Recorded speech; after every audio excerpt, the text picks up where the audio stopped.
just do something like that, fuck it. Alright, baby.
Alright.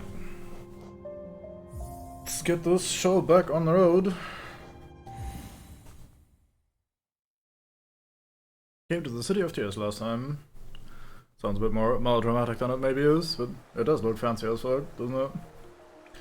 Right, let's start by going here and rethinking this for a second. Do I want to keep the Dash Master thing? Or do we go Mark of Pride instead for some extra range? Keep Dash Master for now, actually. Alright, we have Walk Line, we have Dash. Life is good, that's where we came in. Keep exploring this place then. I think there's a few more like hidden tidbits that we could now go and explore and try to gather. But, oops. Fucking clashed. Alright, let's remember that they have a multi-hit strike chain thingy that I shouldn't be swinging into. But yeah, we could probably run around the older areas and try to find new stuff now that we have both the dash as well as the wall climb, but alas. So do that much later.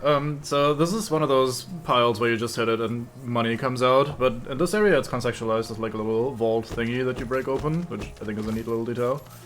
Most of the areas have these like little clumps with geo in them, as we have seen before, but in the City of Tears it's looking a little bit more fancy, like a little vault. I like that. Nice attention to detail. Right, so we want to go left first, I say, heading right. I want to see something quickly, so I immediately contradict myself.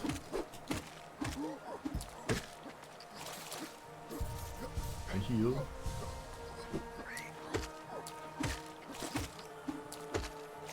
Off you go. So it looks like these bugs can't swim, which is interesting because we can actually swim, as long as the water isn't acid like it was before. Okay, let's just go left. Let's do the exploring later.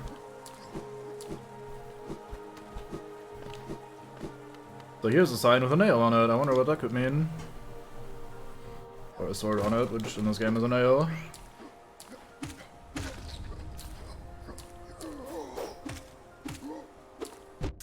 And that. Kinda underestimating these guys a bit.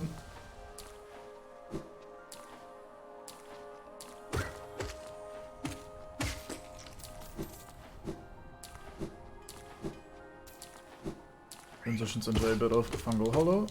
It's interesting. Looking at the map, we can see that we don't have a map for this area, so never mind. Disregard that point. An interesting looking house, let's have a look. Hello. Vendasu.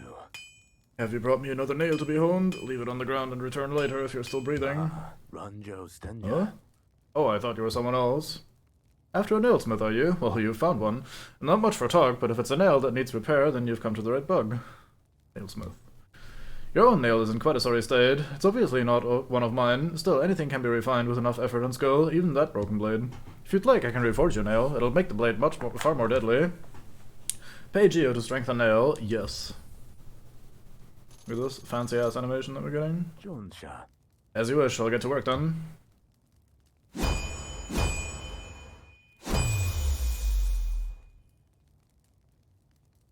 Garadel Akari. There we go, the reforging is complete. I've honed your nail's edge. You'll find it much stronger than it used to be. Head out there and test its strength against your foes. Now we have an upgraded nail, a sharpened nail in fact. Traditional weapon of Helena, restored to its lethal form. We now do... I don't know what the actual damage numbers are, but we do significantly more damage. Like, things that would take 2 hits now take 1 hit, for example. I don't think it's necessarily directly doubled our damage. Like, I don't know, again, what the actual numbers are, but it is very noticeable. Something else you want. If you bring me a piece of pale ore, I can forge it into your nail and make it stronger still. So, next weapon upgrade requires a pale ore, so let's keep our eye out for that. Bonk. Yeah, those flying bugs, we now one-shot. These guys now take 3, I think. Oh, 4 still. So yeah, not literally double, but definitely a little bit more. Anytime you reach a one-shot threshold for a mob like that, it's always convenient.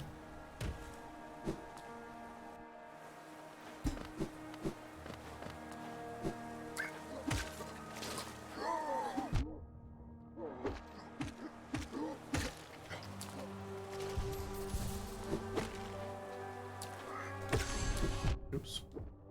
Low command dashes right into enemy. Almost dies. Oh, goodbye then. Can I really not go up anywhere here? I thought there was a place I could jump up. Guess not. More signage.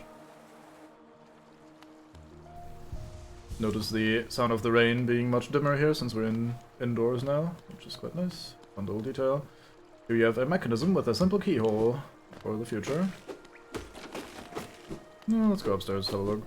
I don't quite remember the layout of this, so might as well explore. There's another signage thing. I think that leads us to the merchant that we're looking for.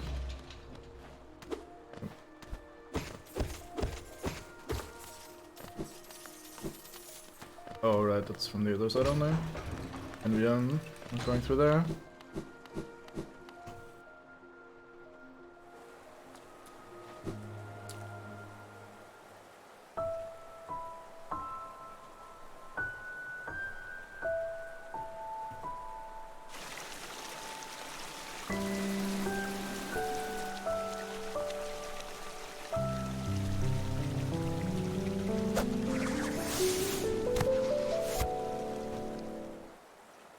Hello.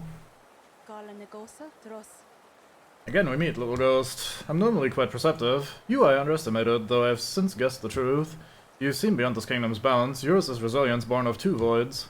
It's no or 2 voids, I don't know which the emphasis should be. It's no surprise that you've managed to reach the heart of this world. In doing so, you shall know the sacrifice that keeps it standing.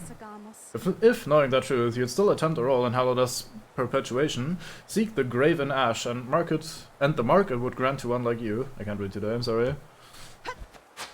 Off she folks. Leaving us with the statue. Memorial to the Hollow Knight, and the black vault far above. Through its sacrifice, Hollow Nest lasts eternal. Mate with like 3 masked maids surrounding him. Black Temple added to map, not that we haven't already found that one.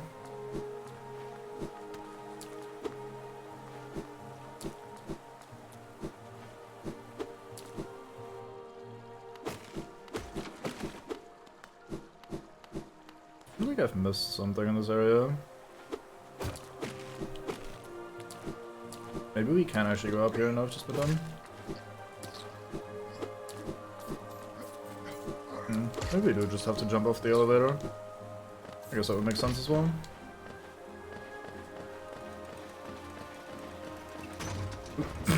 Fuck's sake. Boy, come back. I didn't mean it. Sorry. Come back.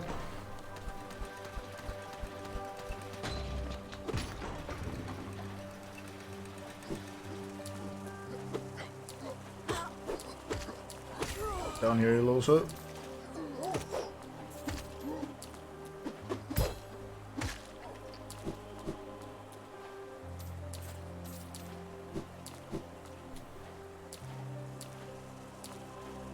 Ah, an item.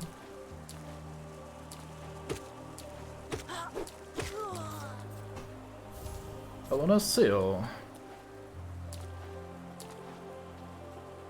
Oop. Of course, I managed to land right on top of the enemy. Would be a good thing in various other platforming games, but not in this one.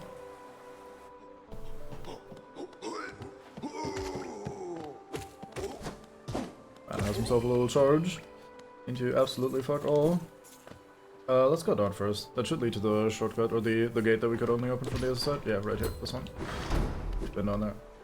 Ah, here's a bloke. Hello, bloke. War's son? Gian. Aye, come searching for rare items, have you? Well, hands off. This collection is mine, and I won't be selling to grubby little wanderers. Says Relic Seeker Lem. Still, I imagine you come across many interesting items in your travels. Maybe you'd care to part with some. I'll offer a fair trade for each. Velmi Artred. So this guy buys the items that we've been finding, like the Wondrous Journals and the Helena seals. Journal says, these journals give us an interesting glimpse into the minds and hearts of those who lived before us. They're a common find, so I can't offer you too much for them. So here you go, have a Wondrous Journal. You get 200 bucks. A Wondrous Journal, eh? Though they're common finds about the kingdom, I much enjoy deciphering of their text. Read together, they paint a morbid tale. It seems fate was unkind to most who travel within Helena's ruin. Give you another one. Velmi Artred. Another Wondrous Journal. I might not offer a lot for each, but they're plentiful about the caverns, and I doubt you'll find another willing to trade for Geo. Velmi Artred. Now we have Helena's seals. These ornate seals were the official symbols of the king and his knights, and were treasured by those who carried them. The king and his knights are long gone, but the seals still hold value as curiosities. I'll pay a modest price for them. Have one then, you slag. Helena's seal, eh? Very interesting this. Do you know of the kingdom's 5 great knights? They're revered figures of Hellenist, often mentioned in the annals of the kingdom, but only as a group.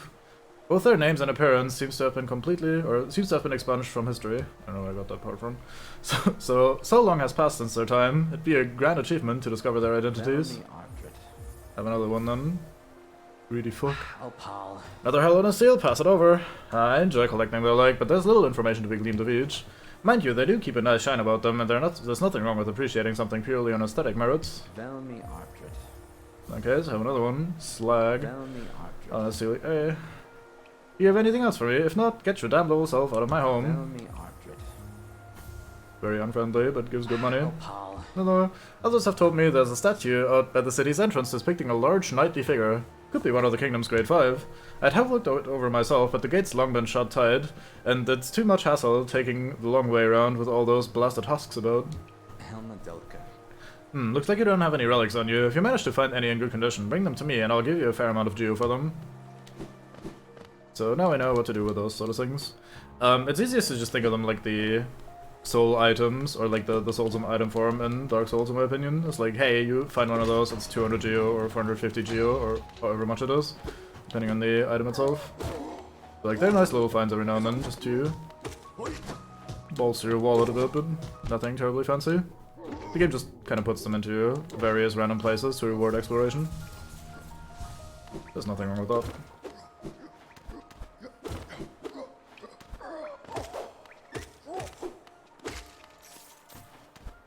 We'll be finding a lot of them, though.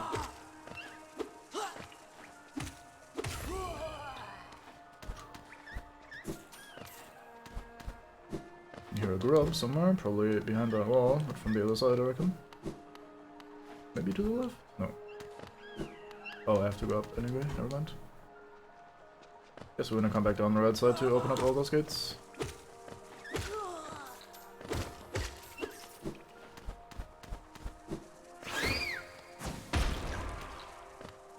So there's a new enemy type. We have bats, which are very suicidal in this world apparently.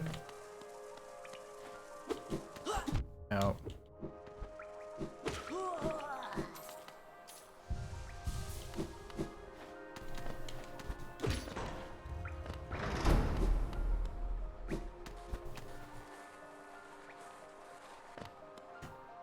Just taking it slow on my way down so I don't miss too much.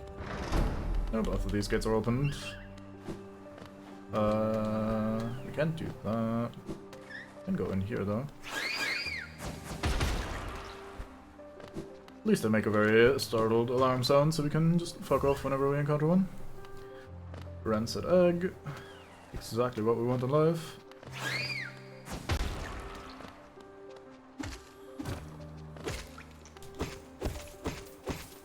More money, although we're already super rich right now. At least that's what it feels like. Not sure how much money that actually is, I don't remember how the numbers work out. We've been down there, haven't we? Yeah, that was our previous stop, so let's go up. And go down on this side for a change. Oop. I'm surprised I didn't get hit there.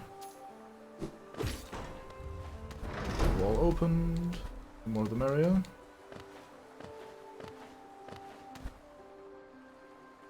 There was a grub on that previous screen.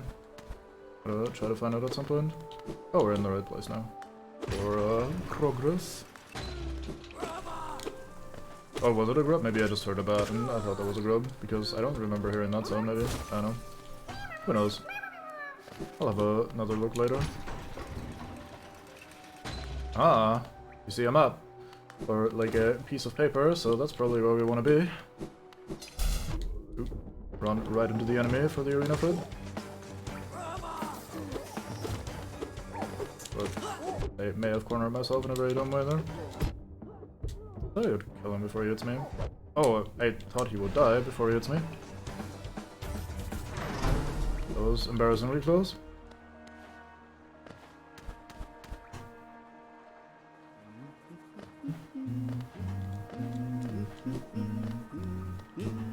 Hello, friend. Isn't this a change from those twisting natural caverns? The rain does cast something of a sadness upon it all, but the architecture is simply splendid. Charting such a different place is quite the challenge, though one I've eagerly undertaken. Perhaps you'd care to purchase a copy of my achievement so far?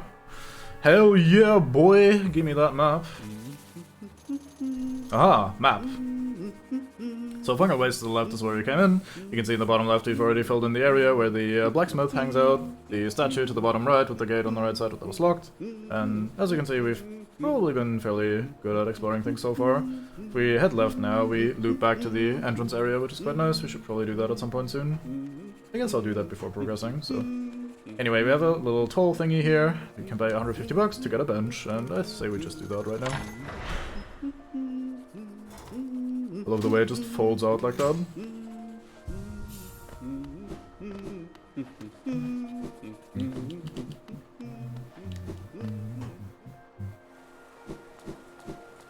Oh boy, it's you again. Hello, friend.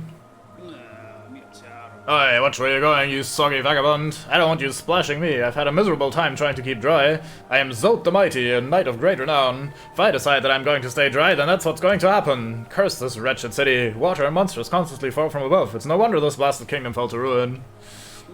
Have you seen them? The guards who still patrol the city, even after dying? Being overly devoted to one's duty is no virtue. Alright, Zolt. Good talking to you, I guess. Transitioning into Fungal Wasteland area. See it in the background as well. I can flip this lever, which opens the gate to where we were when we came into the city. The end of last stream. Come on.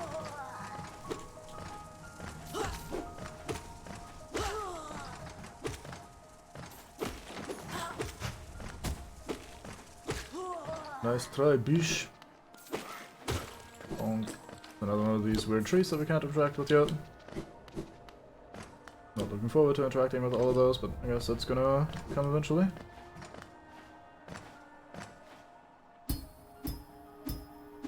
Nothing over here.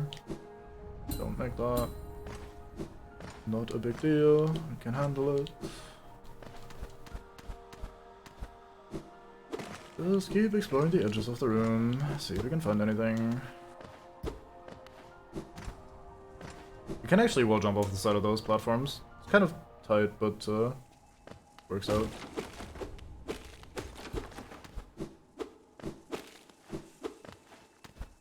Looks like we have a stack station nearby. Let's see if we can go unlock that as well. Fucking shoot him. Wondrous Journal, so basically 200 bucks. What's on this side? I don't remember. Symbol of a lift. Oh, right. This is good. We want to unlock this. It's the good stuff. Very big old lift. There's also a gate here that's apparently hard closed. This lift we shall take in a second. I first want to unlock the stack station while we're here.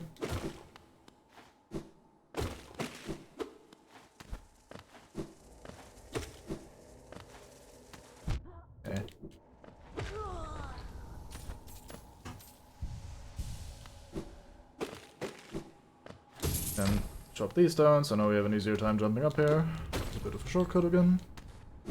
Can we reach anything up here? Let's find out. Oops.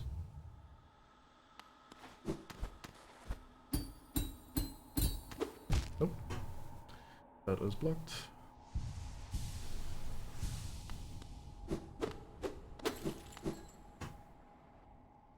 Alright, let's just dump more of our beautiful money into another toll station, but it's worth it.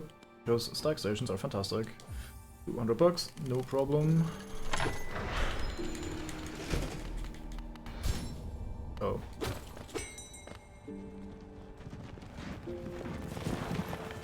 Hello. I remember this station well. A common trip it was. Goods from all over the kingdom were transported here. Not a lot was sent back the other way, though. Hello. Let's head back home and see if we can spend some of this money before we inevitably lose it all.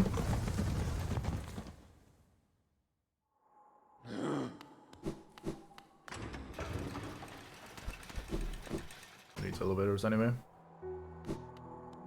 Anything new to say, sir?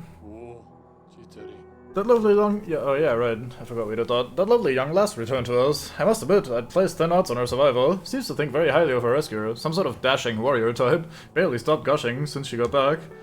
Warrior must have passed down below whilst I was taking my nap. Such a shame. I'd have loved to meet such an impressive so impressive a bug. Yeah, you would miss him even if you were looking right at him, I reckon. I hope you aren't too disappointed by our little town traveler, though it's now a solemn place. Once we were much more welcoming. Enjoy, yes, brain. Fucking hell, I can't read for shit. Entry to the kingdom was forbidden long ago, supposedly after some great calamity. Many gates were closed, but our old well remains as a way to creep back in. Over the years, all kinds used the well to wriggle into the ruins. Wanderers, thieves, adventurers. Funny how few ever come back up. Perhaps they find what they're looking for. Ah, I'm not so naive. No doubt they've all been gobbled up. There are countless dangers in those depths.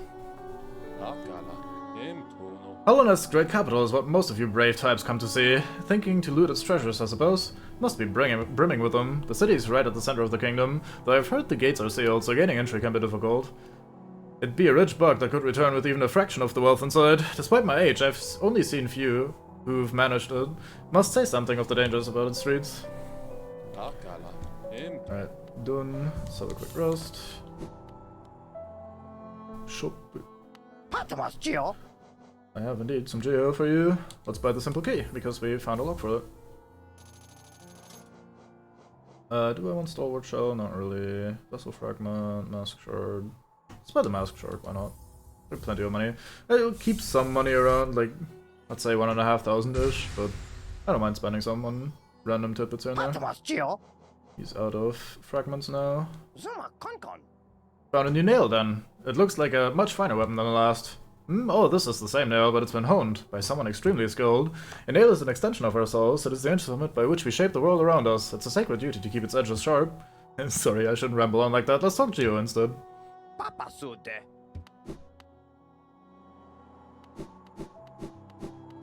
decidedly not more going on with that guy. Hello. Bapanada. Alright, let's try... Yeah, let's buy some of these pins. Let's buy the bench pin. Let's just buy all of the automatic clickable pins. Let's buy the cocoon one as well, even though it's not worth much. Merchants, stack stations, we'll take it all. Then finish off with the hot spring pin. I don't want to take the custom markers with me, I don't think we need them. Bapanada. Oops, accidentally hit up. Mobadis. All the places to end up, we've picked this dreary town. I thought it a temporary stop, then my husband became obsessed with that old ruin. Now he's spending all his time down there. He argues cartography is sound business, but other than you, who's buying? Opum Sanjo. Are you enjoying yourself down in the ruins? At times my husband makes Helena sound a wonder, but sometimes it seems a ghastly dangerous place. That's alright. New house is open with, her. The bug we rescued previously. We get the White Savior, the maiden woke in darkness, confused she reached out, sharp brambles jabbed at all sides, burning acid bubbled close below. What nightmare had led her here? What hope of survival remained? Doomed she thought herself, and to despair she fell, until a light bloomed far in the distance, a bright, glowing spot fast approaching. It swept majestic about the horns, leapt above burning waters and dove towards the maiden. Coming close, the form revealed at last a beautiful being, sharp horns gleaming white, arms reached out for the damsel, gathering her up, grip firm. Good thing it trails off there. And we got a mouse shot, so that's our first heart piece, or a heart container rather. Ding, so now we have 6 health. So yeah, she may be slightly obsessed with whoever that could have been that rescued her. Also, hello friend. Hello Tiso, or Taiso, or whatever. Nail thing, you wear that nail with ease. If you're in search of combat, you'll find no great warriors in this decaying burrow. I've heard an arena exists somewhere below, one built for our like. Meet me there and we'll test what skills you possess. I'll be heading down soon, come and find me if you dare. Hello Nest, what challenges await in its ruin? Many. I like that I took fucking 3 jumps to get up there because I jumped so fucking low every time. Very good job, me. Anyway, let's head back downstairs. Oops, sorry. City storerooms, that's where we last left off. Let's check out this big old elevator that we were unlocking before taking the stack station. Quick rest, so in case we die, we respawn here. Also, oh yeah, we have the map pins now, so as you can see on the map, we have all these locations that are relevant marked for us now. We have 3 benches in this area, we have the stack station marked, we have the 2 different merchants marked, and that's gonna happen for every area now, which is quite nice. Don't have to remember where exactly everyone was.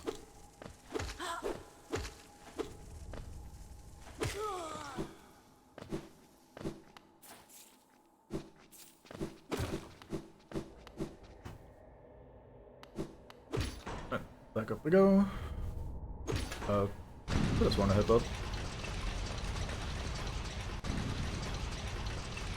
So this brings us back up to the Forgotten Crossroads. We haven't actually been to this room yet, but we could have accessed this before and then found the elevator not functioning because we needed to activate it from below. Let's quickly head through here, just so you see this area as well. Not sure there's anything to be found here, but alas, may as well fill in the map entirely. And we're back in this little intersection. Been a while since we've been here. Speaking of been a while since we've been here, we now have the ability to wall climb and dash, so we can probably go back up on the... not back up, but like up on the far right side here, where there was a house that we couldn't access before. Let's have a look.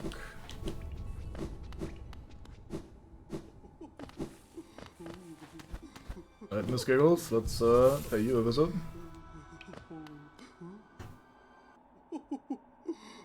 Hello. Ooh, you surprised me. Hello, hello. Come in, sweetling. Come in and make yourself at home. I'm Salubra, and this is my cozy little charm store. Did the townfolk out there tell you to come visit me? Yes. This is a lovely little village, isn't it? Warm and intimate and full of life.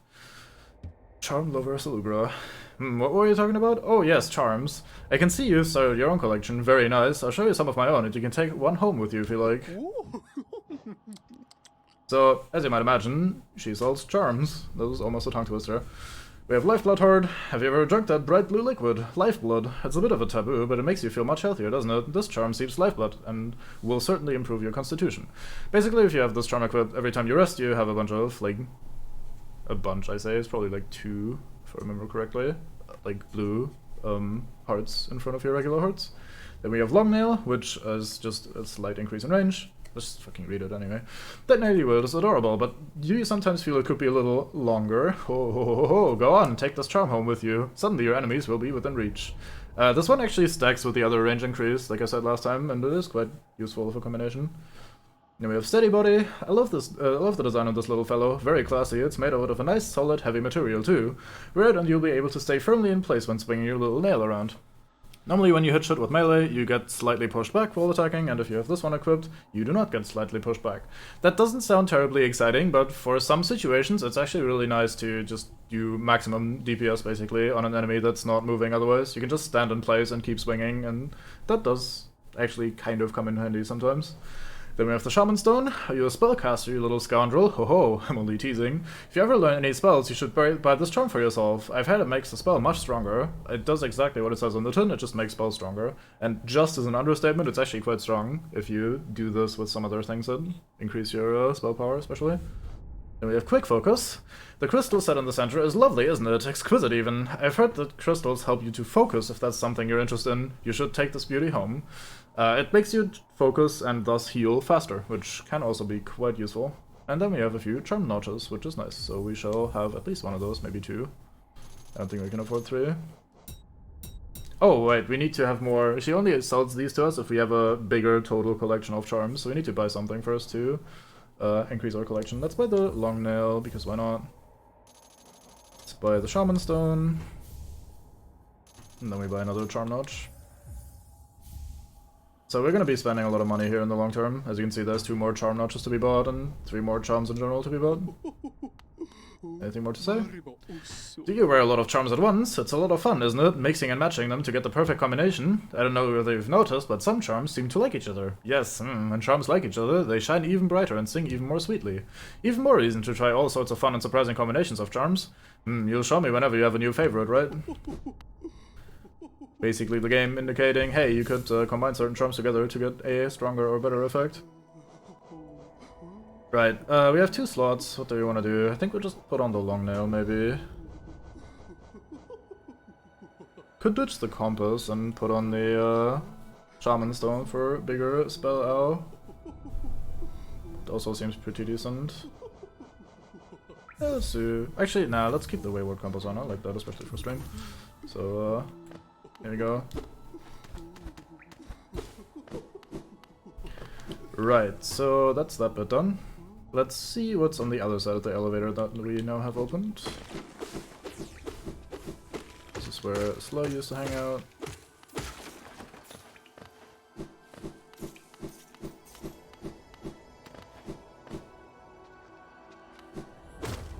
Oop, man jumps on my head. Everyday occurrence. I guess for bugs it might be.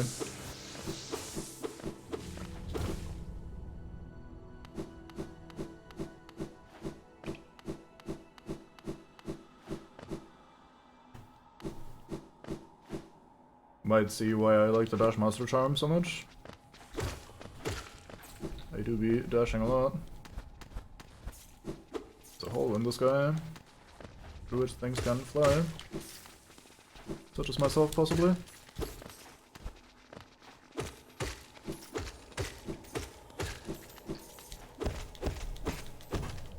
Oop. Some more money, and then we go down here. Ow, that was pretty mean. We employ magic against meanies.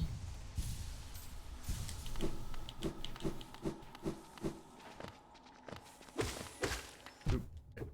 Damn it. And we got our first vessel fragment, nice. So 3 of those increase our capacity to store soul energy, so that's nice. I like hard pieces except for mana. Or soul.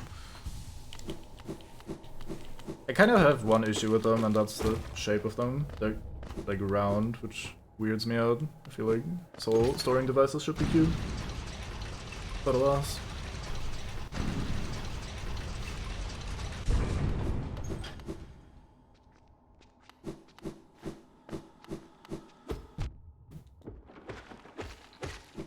Face tank everything, no problem. Do we go down here? I think, yeah. Okay, good. So, let's continue exploring the city then, after having unlocked the shortcuts. I don't think we've been to these rooms yet.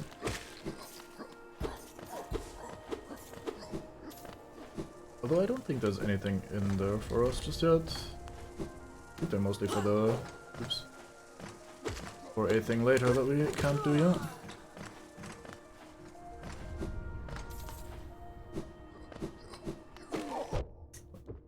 Dare you slap me in this manner repeatedly. Almost like I fucked up. Oh, a simple key, nice. So now we have 2. We already know 2 places where we could use a simple key, so that's not necessarily a bad thing to have 2. I think there's like 4 total across the game.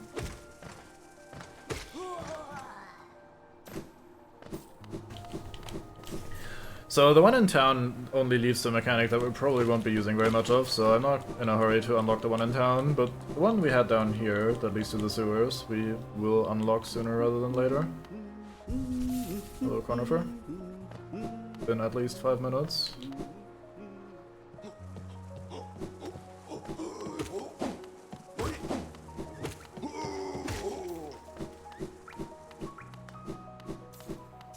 That's where we're going to go in a sec. Let's quickly have a look and see if we missed anything down here. Could have sworn I heard a grub down here earlier. Oh, this was the path to the right that we should check out. No, that's a bat sound, that's not a grub.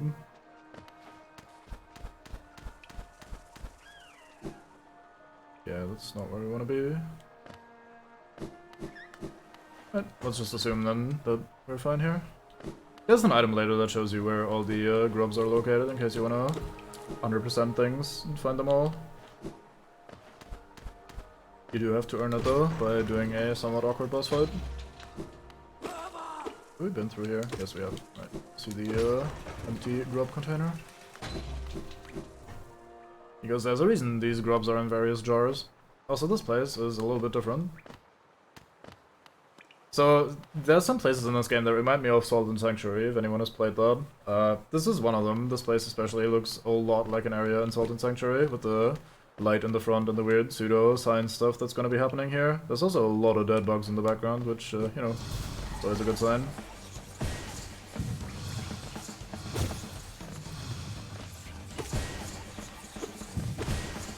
I'm shocked that none of those have hit me so far. Wasn't dodging them particularly well. So that looks like it might have been a boss fight or something, but as it turns out, nope, he's just a regular enemy, just introduced in a bit of an overstated manner. So this is the Soul Sanctum, not sanctioned by me though, so don't read too much into that name. We immediately leave, because there's a shortcut here that we can take. Or unlock rather. Ta-da! That's right, with the right by the bench with Conifer, so now we have a very easy way back in here if we die. We have these jars with soul energy in them. We have these weird husks coming out of the ground and the walls in the future.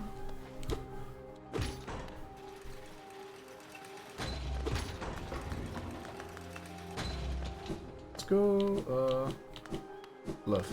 Left seems good. Ah, we sent the elevator up and then we go on foot, because we're just crazy like that.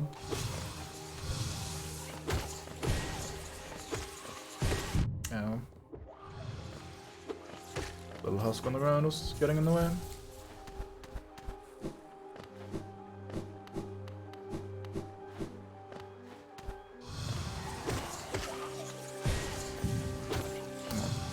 The nail is still not long enough.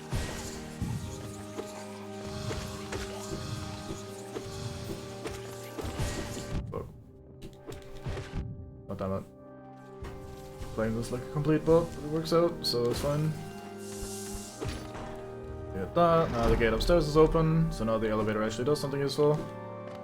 But we also get some lore. Record, Abba, or Aba, whatever. The mind still limits us. Limits us so, rather.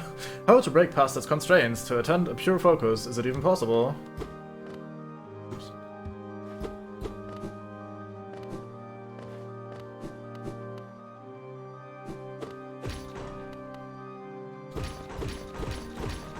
Yeah, indeed. They're researching music.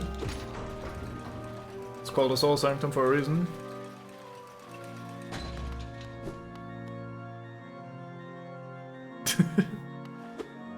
I guess maybe it was ABA instead of ABBA, who knows? I have no idea how to pronounce things, obviously. Oh, this here is our mini-boss. I feel like this music used to not exist until somewhat recently. By somewhat recently, I mean like maybe the last add-on they released or something. Maybe I just missed it entirely.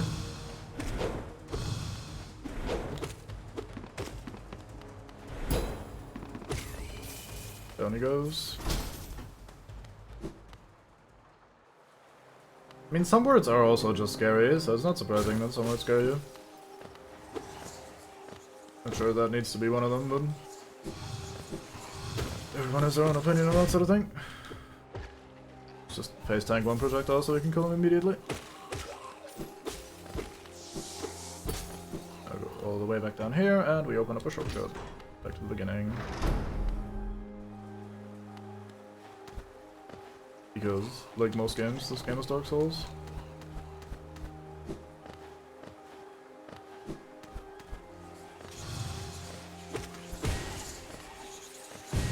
Oh.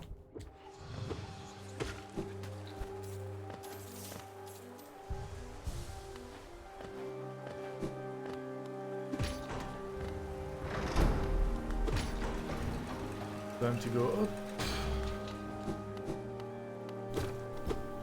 Thing is broken, and thus we can't pass. Let's go upstairs again. Start mumbling as my energy wanes thinly. Oh well.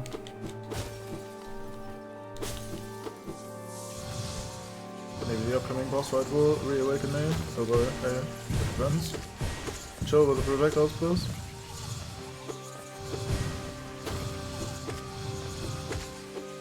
Oh, I thought one of them was gonna die there.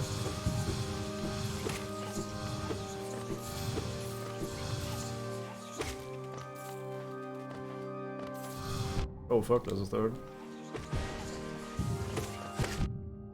Down you go.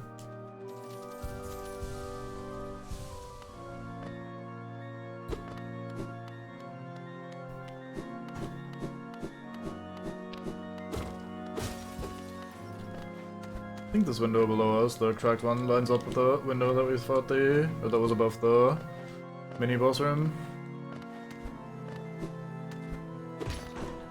Gate. Don't remember what the best order of exploring this place would be. It sounds like we're leaving the area. Or maybe it's the actual boss room. No, it's the boss room, never mind. Not leaving the area. Let's go check the other directions first then. Yeah, the unsecret. Oh yeah, right, I remember this room. It's kinda interesting. Because there's like a million of these fuckers spawning. But we do get something cool. We get Spell Twister, which is a charm.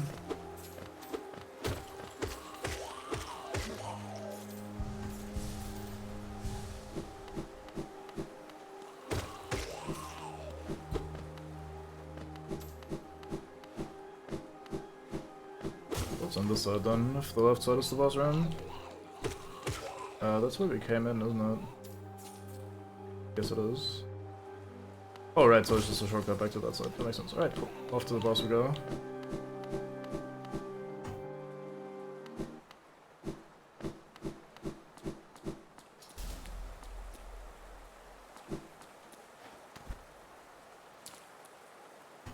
Who's that handsome devil?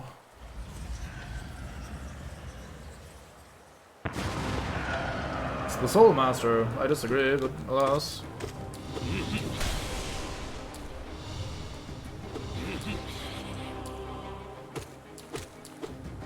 I fucked up. I should have avoided that.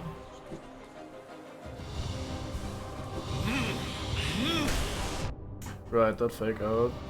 Forgot about that.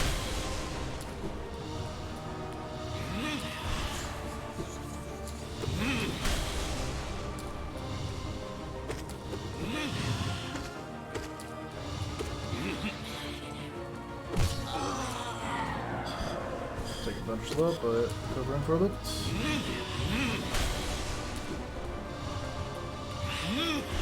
Oops.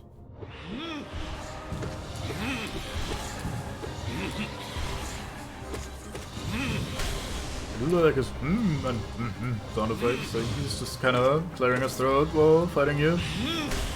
Like, excuse me, could you please not kill me? I guess he started it, so kind of on him. That is indeed a cool name for a shoe shop. Yeah, he does have some Eggman resemblance, doesn't he?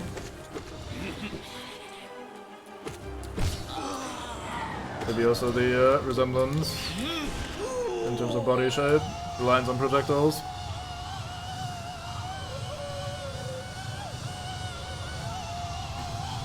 I agree. Neat. Alright, that's that guy done. Let's grab our new spell.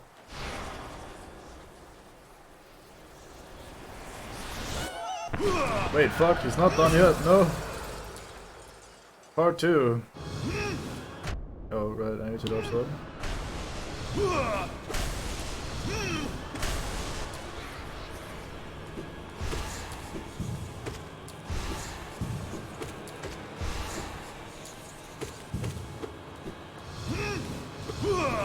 The bait.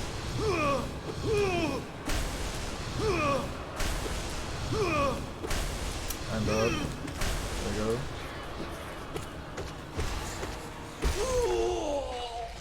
Now you're done.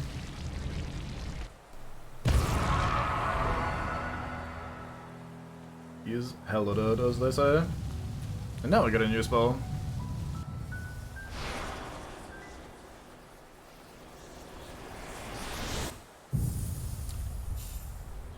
Right, we've consumed the Desolate Dive. We tap B while holding down to strike the earth with a burst of power, not with a shovel though.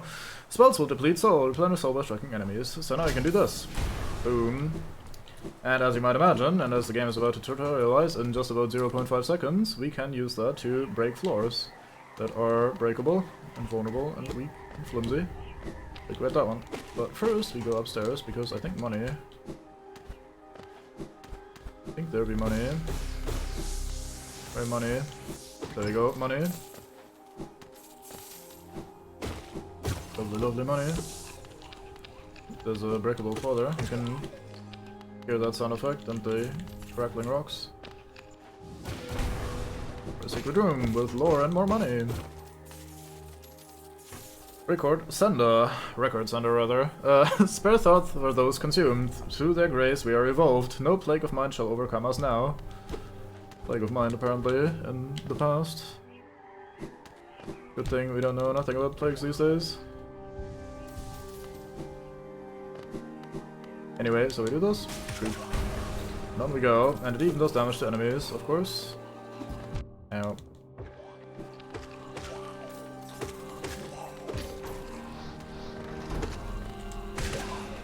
Please die. Thank you.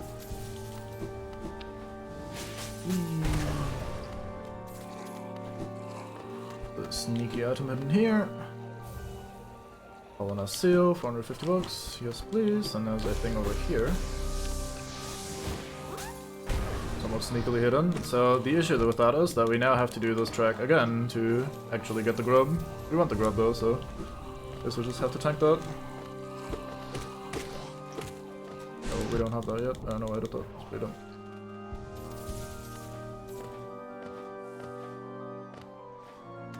For sake.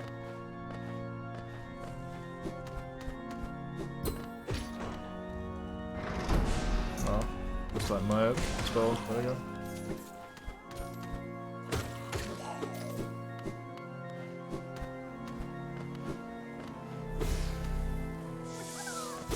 Here you go, Grub. Be free. I don't think we can... Oh, never mind.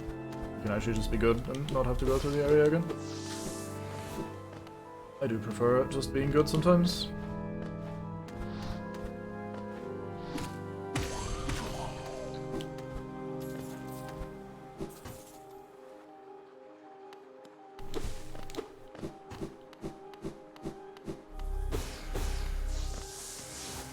There's the dead mate.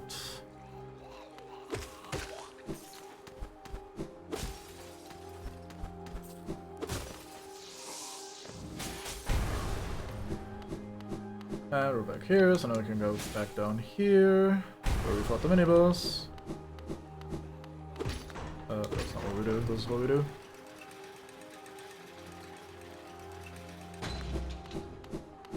I think we're kinda done in here. If I'm not mistaken. So we came in. There's one segment that we didn't quite look at. Let's sit on the bench and fill in the map so we can actually function and have an idea of what we're looking at.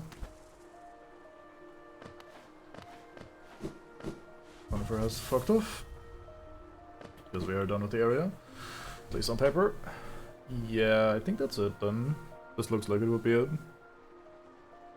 With the old Soul Sanctum.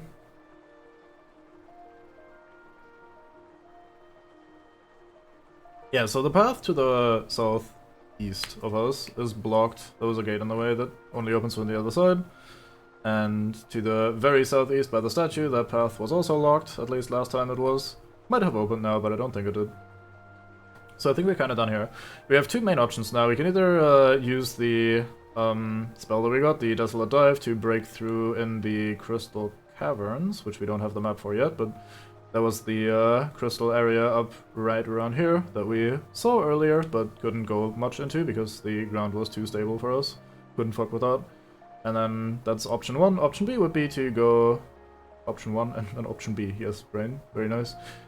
Would be to go over here, right around here, center of the screen, where the merchant was, and open up the sewers. And I'm not sure which direction we want to go first. We get a pretty decent upgrade in the crystal area. I think that's where we're supposed to go next, the main progression-wise. But the sewers are also pretty useful, I think. If I remember correctly, there's a pale ore in the sewers. And we are kind of right here, right? So, may as well. Let's go to the sewers first, then. Actually, risk a death or two, because I think the sewers are somewhat more rough than what we've been doing so far.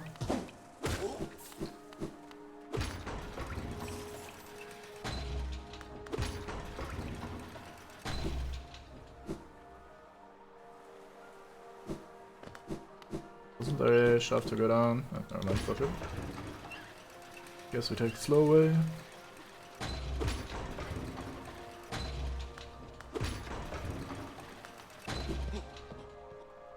Guess we can quickly hand on some of these things that we found. Have another journal. Yes, I'll add it to the pile with the others. I don't know when I'll get to decipher this one. It's long, hard word translating the many languages of the bugs that explore these caverns. And the seal. Yep, that's another Helena Steeloride. The shop will be overflowing with these things soon. God, I never guessed so many would still be lying around. They're as common as you make them seem. Maybe I've been offering too much for them. Yeah, fuck you too. I just do really good work. Mechanism with a simple keyhole. Use a simple key. Yes.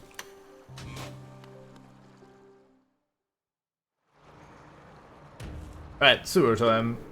The Royal Waterways. This is a fancy name for them, I guess. This place is kind of shitty. Like most sewer levels, this one is also a bit rough around the edges.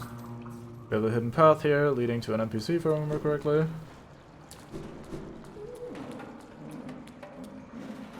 Hello, friend. Hello, talk. You don't take something if it isn't yours, that's the law. Everything you see, it belongs to me. Don't be angry, I'll share my food with you if you give me Geo. Purchase food. Yes, let's buy one just so you know what it is. Which I know what it is, but you guys don't. This Geo is mine now, don't try to take it back. Here, take your food with you when you leave. And he gives us a Rancid Egg. Fantastic. Basically you can spend Geo here to get Rancid Eggs. We don't know what we use them for yet, but they're not terribly useful for me in general, so we'll not worry too much about this guy. But at least now we have seen that. Oops. So these things are kind of weird. They blow up when you think get near them for long enough. Or hit them, or get hit by them, whatever. All these things are viable, I suppose. They're not really a challenge, I'm just being clumsy, so we'll just slap them as they come and move on.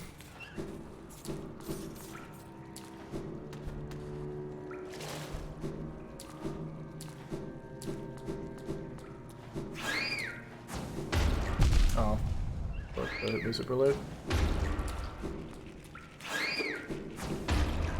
So these things are kind of a pain in the ass if I remember correctly. They basically have like two... Okay, they're not the bad version of these, I think. They have two sides. One of them like crawls on the ground, the other one jumps around, and if you hit them, they flip over and change their pattern that way. That's not the bad enemy. There's a fairly annoying enemy to deal with here in the sewer somewhere, but we haven't encountered them yet.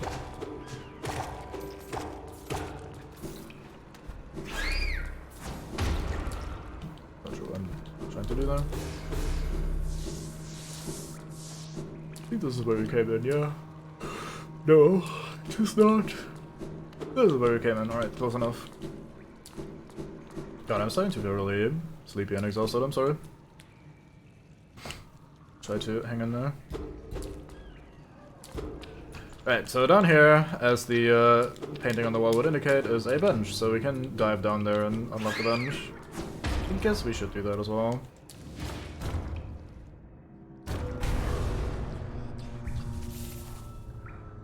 This updates the map, but we don't have the map yet, so I guess that's up. Let's go back up for a bit, because I don't want to be down here just yet. I want to kind of try at least to explore this systematically. I thought I heard a grub.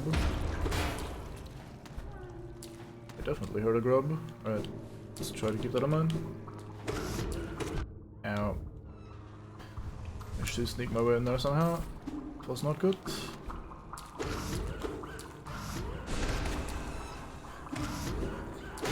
Oh wow, you had quite the momentum, huh?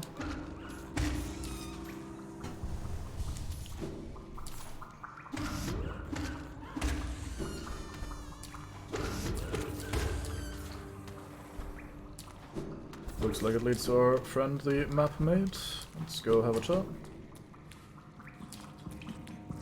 Okay, so these are the annoying enemies here. They have a bunch of momentum, and then their body splits in half, and the top bit goes flying, and the bottom bit goes running after you, which is pretty nasty. They're not too terrible if you're, like, upgrading your weapon as you go, so, like, we do enough damage that they're not the worst thing in the world, but they can be quite annoying, especially since you sort of have to wait for their body parts to come to life. Otherwise you just move on and then get nibbled in the butt.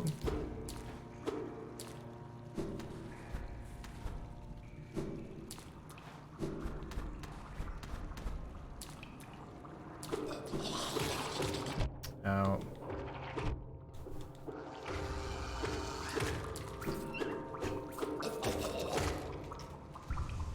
As long as we stay, like, topping off our health and making sure we don't waste too much soul, then we should be fine though. Even when taking the occasional few hits.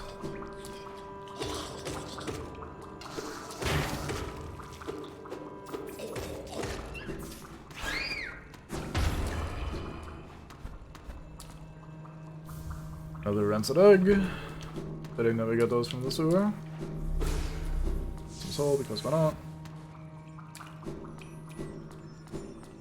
There's apparently a heart container or something nearby, according to the audio.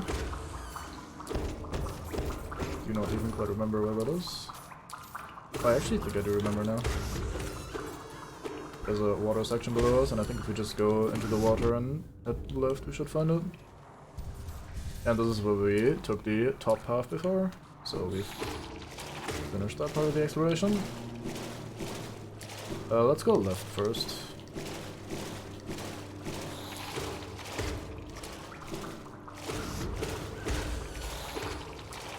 kill all the things though.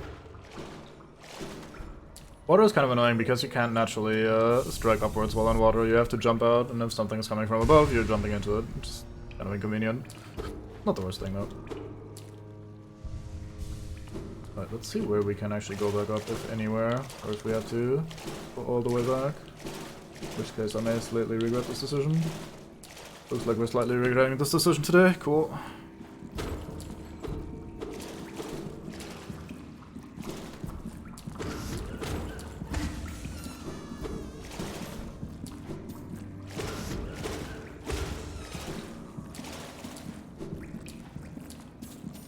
So these things, you hit them, they die, and they give you a Rancid Egg. Because of course we want those. All day, nothing but Rancid Eggs. It's exactly what I live for. Hidden path here. A grub, that's the one we heard earlier, so it's that mystery solved. See if we can get through here without spending too much time.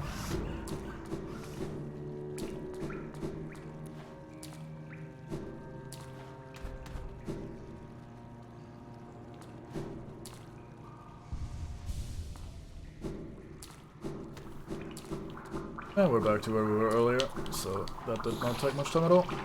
Oh fuck.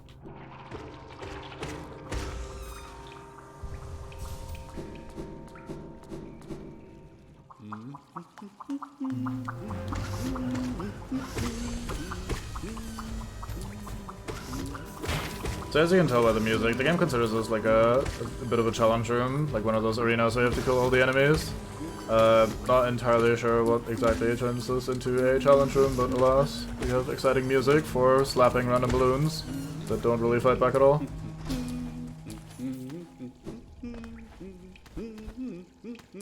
Open those. That opens the gate down here. We shall check that out in a sec. That leads back to an area we've been to.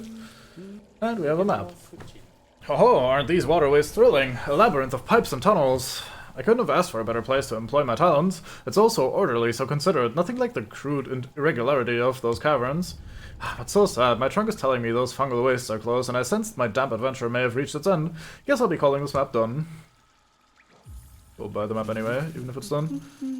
Alright, what do we have? Yep, that seems to line up with what we've seen so far. And as you can see, the left leads to the Fungal Waste. We just unlocked that path by slapping that lever earlier. And it leads back to... here, haha. Fungal Wastes. We've been here before. And here's where we got the Dash Master Charm, I think. And we freed What's-Her-Face in a area to the left of that.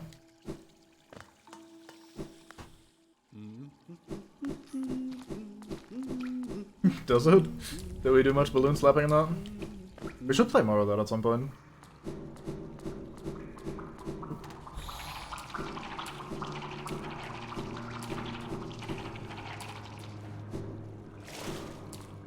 Right, so that's kind of the left half of the sewers done. I think the main interesting thing to find here is the, well, I have to go through the water, don't I, if I want to go back? Yeah, the interesting things are the map, of course. Map is always useful, and a masked fragment and a grub, so it's not entirely useless. The shortcut itself is kind of pointless. Like, I don't think I've ever found myself in a position where I was like, oh yeah, thank fuck, I have the shortcut unlocked, but hey. At least it connects the map neatly together, and sort of makes sense as well. So, I think that is it for this side. Let's go and have a look to... I think we can't go through the wall from this side, can we? Oh, we can't, never mind. So let's open this up. So now in the lower bits of the sewers, this is where it kind of gets a little bit more inconvenient, because there's a lot of those sorts of enemies around. There's also a boss here, that I'm not sure we can access yet. I think so. And I usually struggle a little bit more than I need to against this boss. But we'll get there when we get there.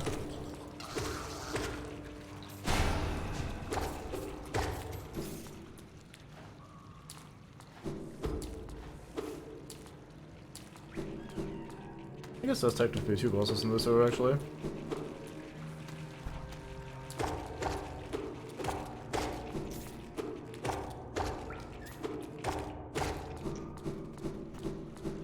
killing these to get rid of them, so we can explore in peace. Yes, yes, you're very excited. I am not. Right.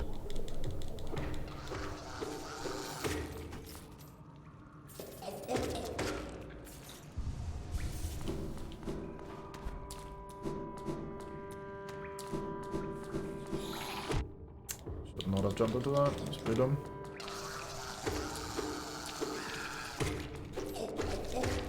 So again, there's some breakable floor here, allowing us to go even deeper if we so desire, and this leads back to the bench, so let's have a quick rest while we're at it. I think that's it for this section. So we can go either deeper or we go to the right, and possibly upwards. I think we go deeper first. Not sure if that's the smart way of approaching this, but it's our way now, so here we go, diving again. Basically dumpster diving at this point.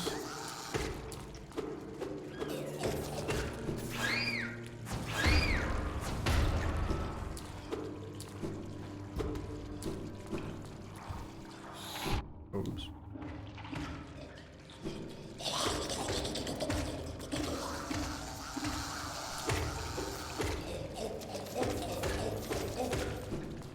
Right, this area is slightly different than I remember because the maybe not necessarily because of that, but it feels different than I remember, so maybe I'm just misremembering or it is actually changed.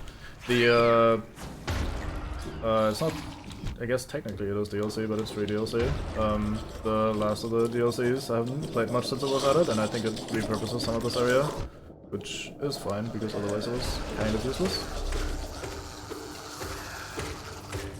So it looks different than what I remember, with the, like, junk piles in the background. Also, I maybe should have waited with healing until all the enemies are dead. Seems like a generally good idea of going about it. No, this still feels mostly the same.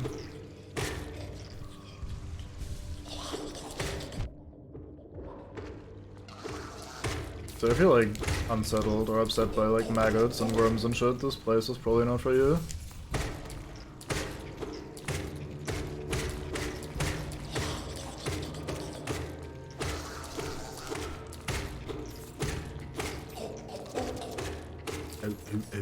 So down here is where we're supposed to go to fight a boss in a bit, but first we shall go up here and unlock a shortcut so we don't have to go the long way around.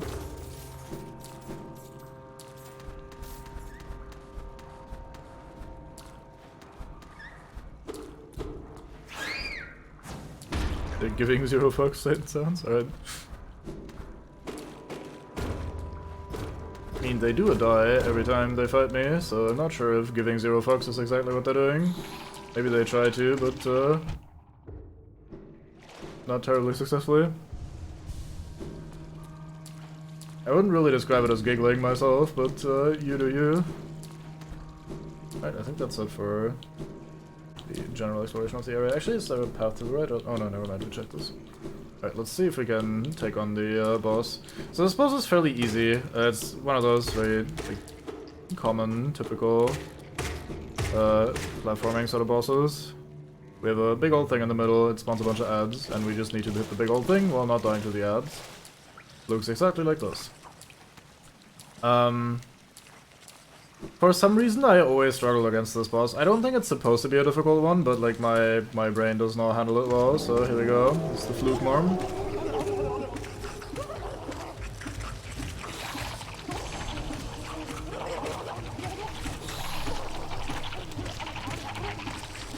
Looks like I'm getting pretty lucky with the pattern there.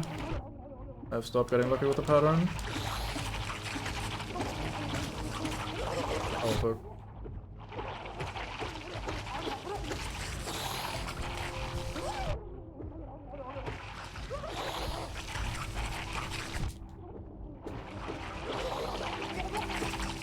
Ow. So falling down is kind of awkward.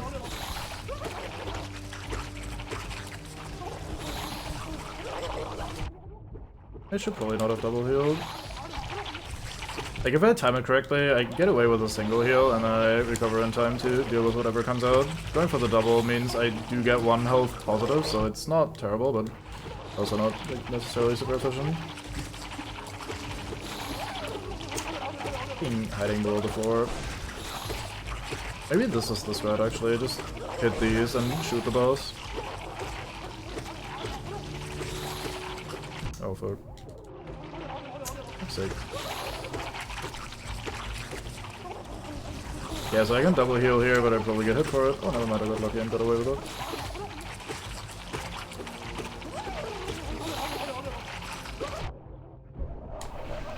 Right, I think we got him. Oof. And we got this, which is a charm. It's called the Fluke Nest, and it is pretty neat. You can do some fun stuff with that and some other charms together. Yeah, it definitely just does go gobble gobble gobble. They had a lot of fun with the voice acting for this game. Like in a stream I frequent as a mate that like used to do some voice work for this. They sounded like they had a fun time. Yeah, why am I going this way? That's pretty dumb of me.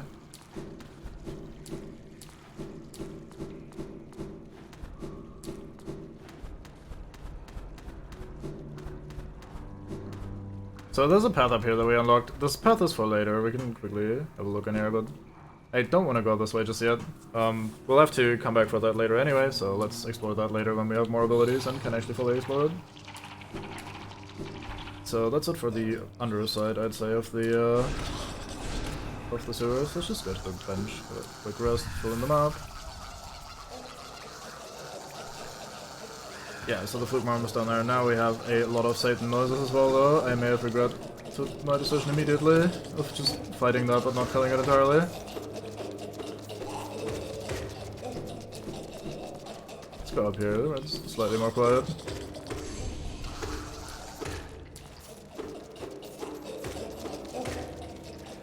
So yeah, as you can see, the path on the left that we just unlocked at the end is still fairly big. Like, that room is fairly massive, and there's another entrance on the, or exit on the left side, and it goes even bigger, so we'll not explore that for just now. Let's try to go to the either bottom right or top right. I think I remember where both of those paths lead, so should be fine.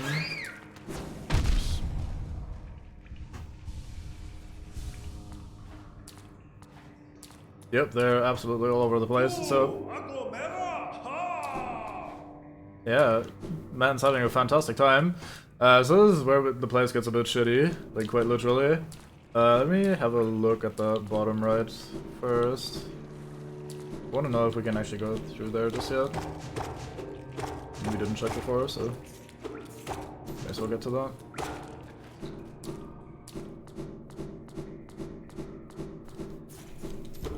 Okay, we can go in here. Where does this lead? But there's an entire new room down here. Do we explore this after the other thing? I don't know. Let's just keep going for now, I guess. So we reach the point of no more ass.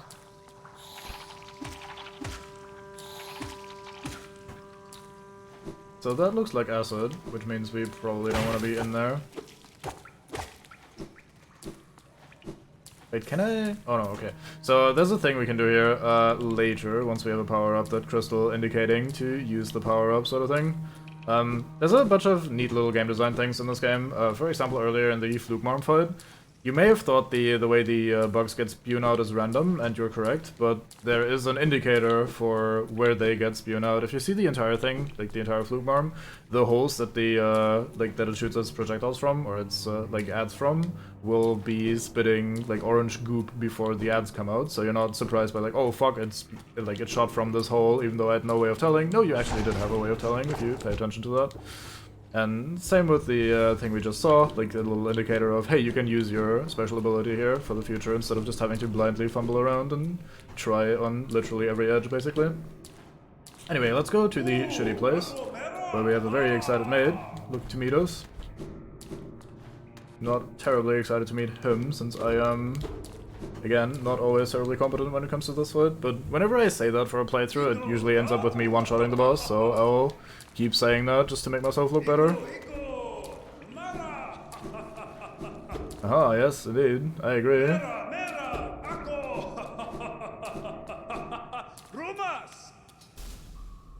Okay, who else would we find in a poopy place but a dung beetle? Or in this case, the Dung Defender. This guy is fantastic. He has a fantastic time, has a lovely soundtrack. Oops. I am doing incredibly poorly as well immediately.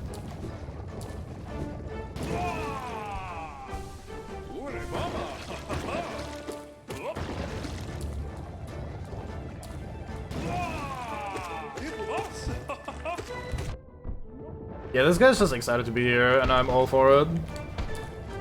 Makes it a very fun fight atmosphere. But everything needs to be like tragic and dramatic and whatever. Oh fuck, I'm bad. But yeah, lie there for a sec while I recover, thank you. Nice of you.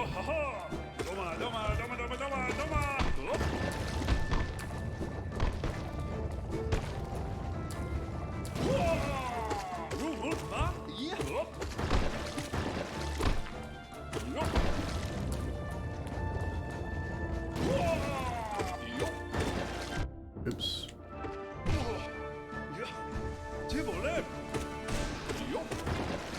Oops. Why do I keep doing that? It's pretty dumb of me.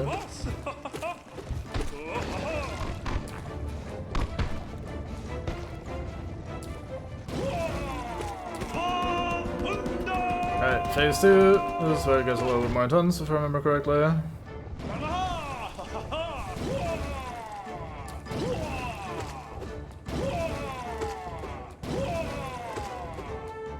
Oops. I should have totally healed. Fuck's sake. Threw that at an angle where I couldn't just stand there.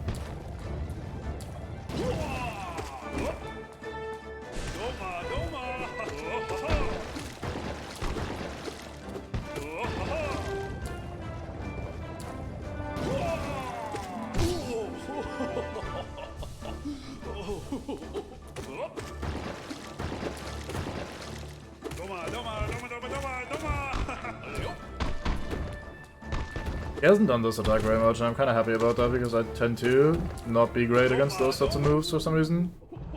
Anyway, we win.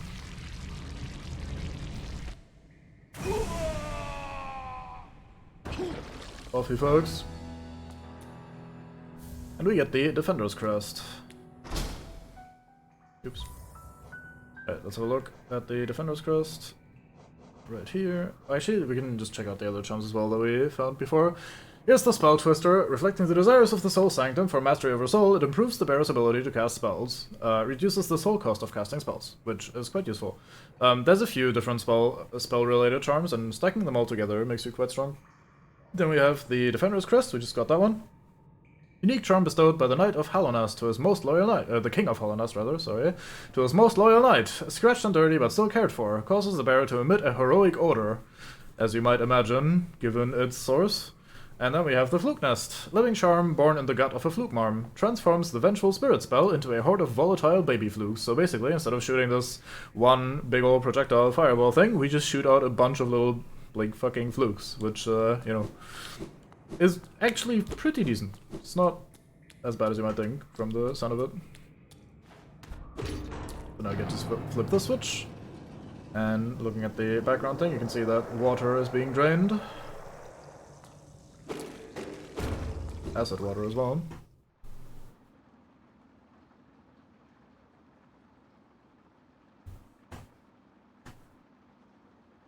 I mean, wouldn't you do the voice acting for that? I'd be down to do that. Like, just... I don't know. Maybe I'm misunderstanding the point you're trying to make. But it sounds like he's had a lovely time doing the voice acting for that.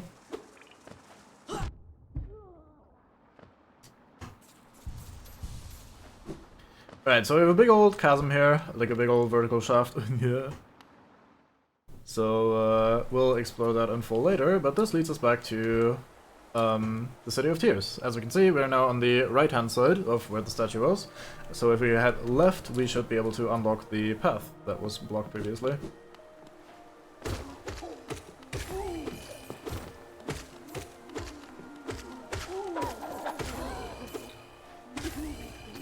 So these, like, former citizens or whatever, are actually good to farm if you're in dire need of cash. They're fairly easy to kill, and they drop slightly above average money, so like going through here is not the worst thing if you're in dire need of monies.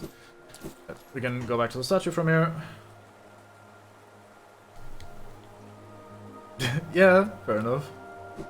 Copy Satan has that ability. I also had a similar funny moment yesterday when streaming some Dark Souls, where I got scared, like surprised out of absolutely nowhere by a 4-king attacking me through a wall, or through the floor I think technically. Alright, let's show off the upstairs area of this briefly. We can't continue here, we need to go up there if we want to continue in this area, and we can't, for obvious reasons, given the lack of things to jump on, so we will need an upgrade here to progress. I think that's it for this side actually. Okay, cool. I think there's a trick you can do to get up there anyway, I'm not entirely sure how to do it though. Yeah, the 4 kings, when they like hit you from various angles.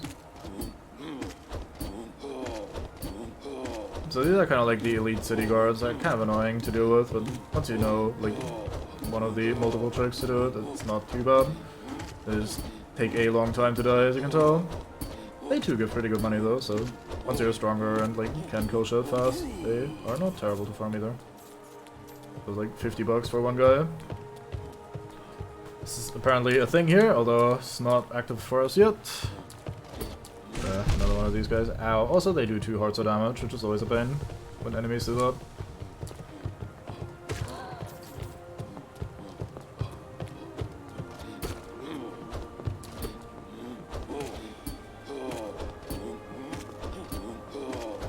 So they have this upwards attack to try to prevent you from just mindlessly pogoing on them, but if you place yourself on the like latter half of their body, they like miss you completely, so you can just keep doing that basically.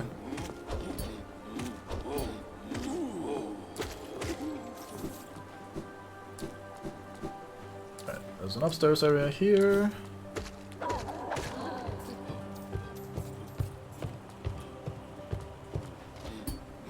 Definitely, oh wow, I thought it was safe there.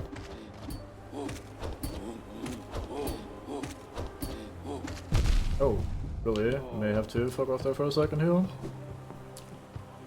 So I don't accidentally die. Messing around too much. Oh, itchy ear. Fuck. Ah.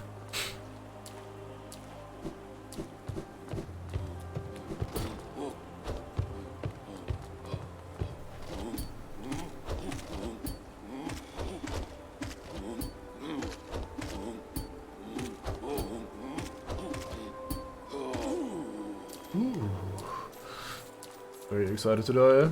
Can't blame them, given that they're kinda undead husks still patrolling the city as their lifelong duty. Door with a simple lock, use a simple key.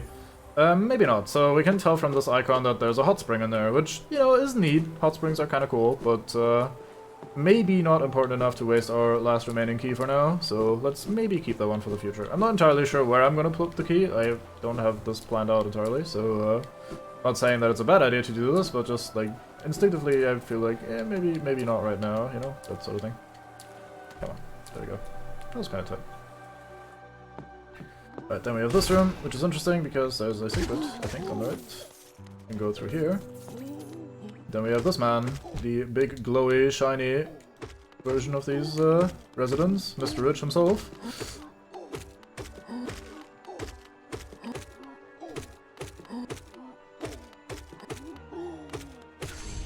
And he gives a lot of money, as you might imagine. Very cool, haha money. Very good number of money. Not a nice number of money, but still a meme. We have another big man up here. I'm sure you can make that. Oh, especially if you fuck up, then you definitely can make that. Might as well go into that room then. Ooh, why not?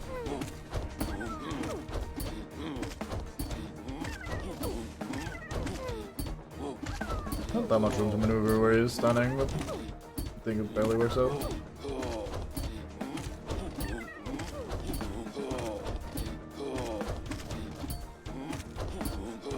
Interesting that the combat music here just was overlapping the regular soundtrack. The regular soundtrack for the area kept playing in the background. Wonder if that's intentional. It sounded alright, so it's not a bad thing, alas.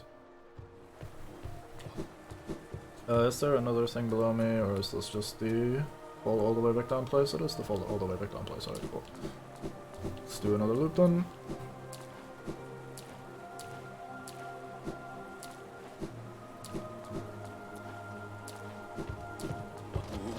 So we go here.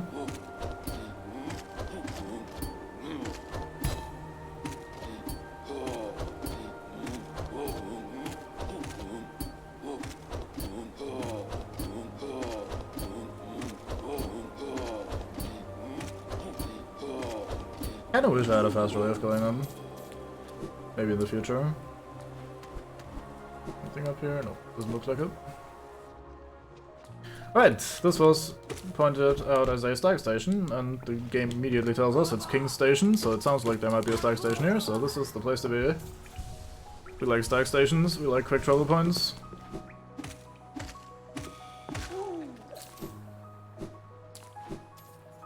Let's just connect down here. Yep, alright.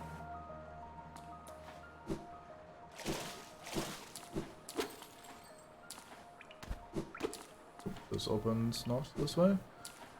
We have a sneaky way up, we do.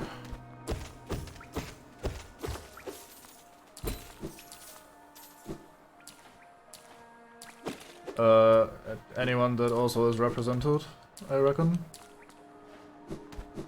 Or something. Isn't that how that goes? Not much of a history man myself.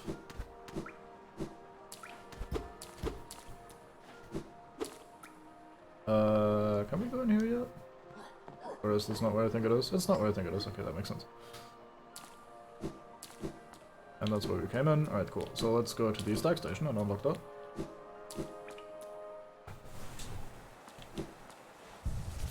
Also fills in the map, which is nice. Guess we'll check out the map while we wait for the toll station to do its thing. Right. So the place in the middle there where, like, between where we are now and the statue, the path up there was the one where we needed to jump higher than we could at the moment, so that's that part done. We can't explore that for now. Gonna have a quick look at this top right area as well. Don't think we can do anything there just yet, but we'll give it a look, like I said. I think there's a hidden thing up here if I'm really good at pogoing, which I'm not apparently.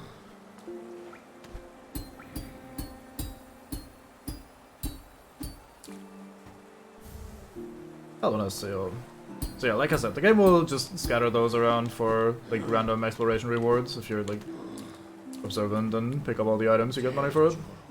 The one we stand in the King's Station, named of course for the King of Helena, he who ordered the building of the stagways and stations. The king never wrote the stagways himself, but I've heard he was a glorious bug to behold, bright and radiant in visage, so much so it hurt to look at him.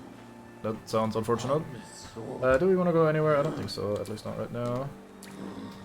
I want to do a thing, it's probably not useful, but I want to do it anyway because I'm dumb.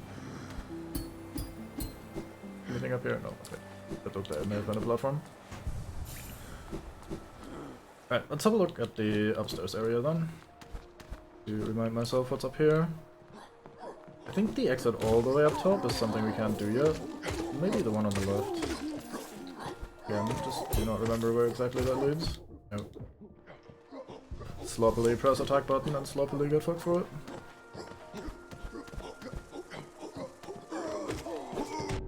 I did that poorly. Oh well, guess we'll just FaceTime.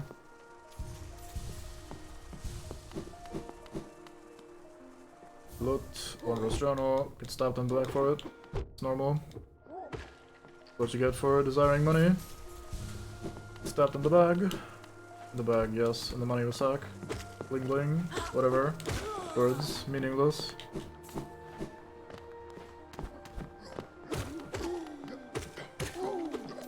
So much money to be had here.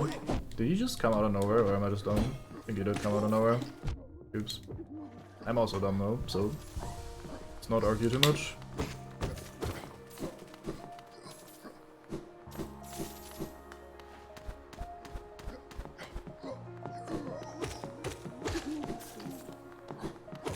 Alright, so this is the exit that we want to take. Let's go have a look what's here.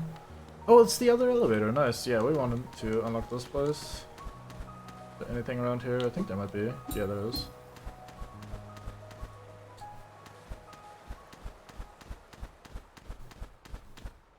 Go to the left because this looks like there might be something.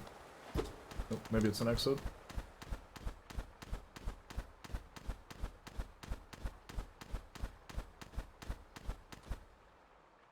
Aha, there's something here.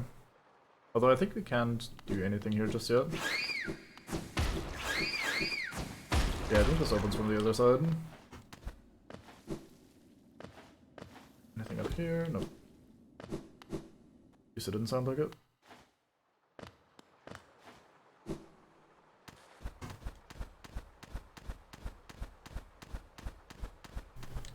Oh, so much for this elevator shaft. It's always important to explore, so I don't regret doing that. Back down we go. Onto the spikes, fantastic. Never mind, back down we go. And again. Bonk.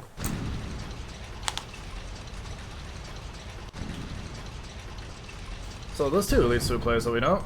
Again, we open the map. Wait, am I dumb? Is this not where I think it is? Oh, it's not where I think it is. Never mind, I'm dumb. Don't listen to me. Please.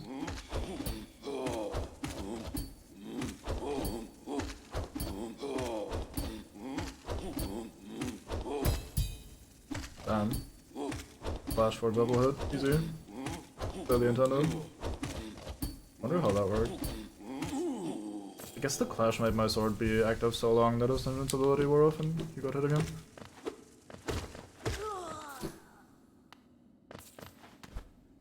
So this to me looks like a bit of a, like, maybe graveyard or monument sort of area. Maybe a bit of a shrine or something. I think we can open here. Let's do that while we're around. It's gonna be helpful in the future, and this leads to where I think it does, right? Yeah. Okay, this is the Blue Lake. We don't have the map for this area yet, so that's not gonna be terribly helpful. We can cross that, but I don't want to do that right now, so let's not.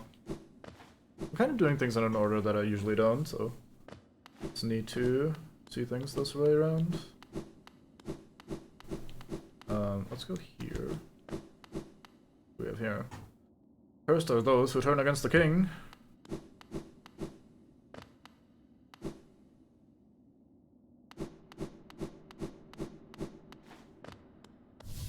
This looks fine. To protect the vessel, the dreamers lay sleeping. Monomon the teacher in her archive surrounded by fog and mist. Lirian the watcher in his spire looking over the city. And Hera the beast in her den amidst the deep darkness beyond the kingdom. Through their devotion, Helena lasts eternal. Two more locations added to map. You guys again.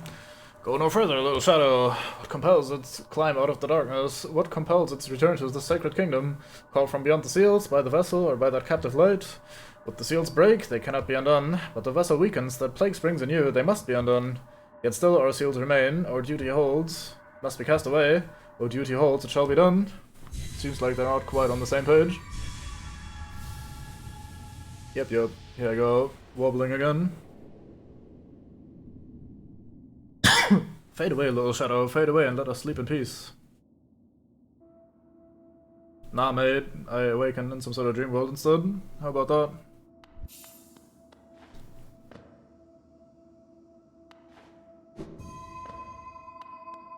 Oh, hey there, moth. Why, thank you.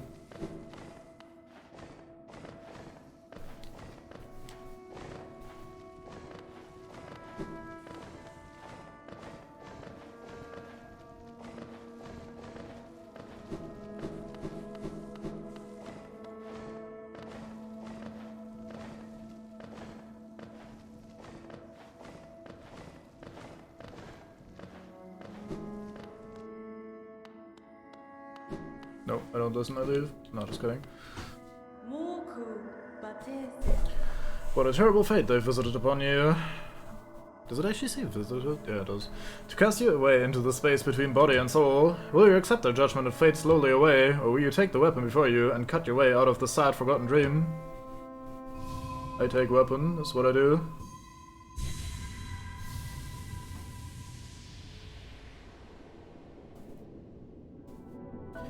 You've taken the Dream Nail. Hold Y to charge and slash with the nail. Cut through the veil between dreams and waking.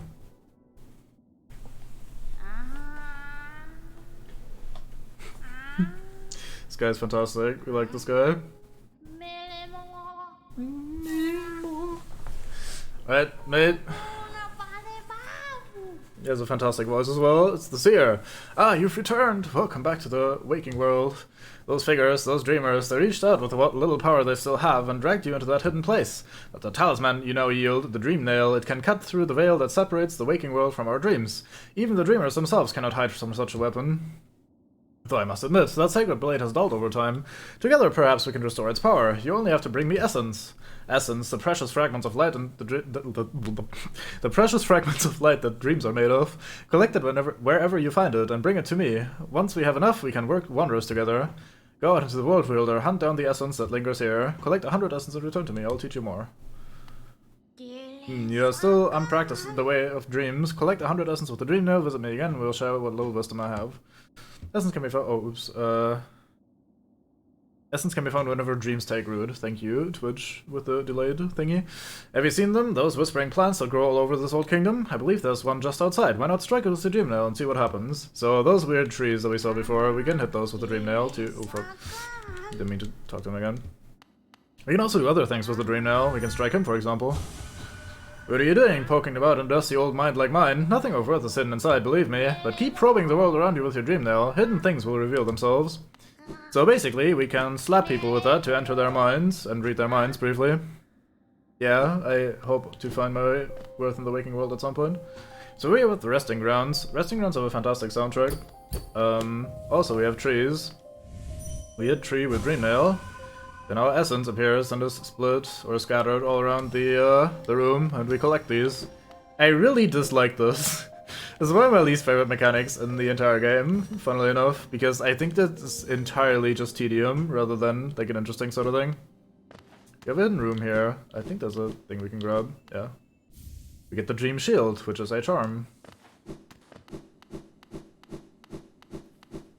We shall inspect that later. But yeah, so we enter a room, we hit tree, we collect all the essence.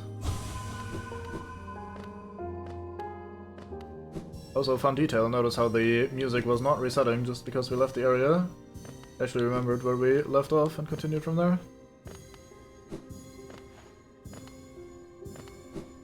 Oops. Come on.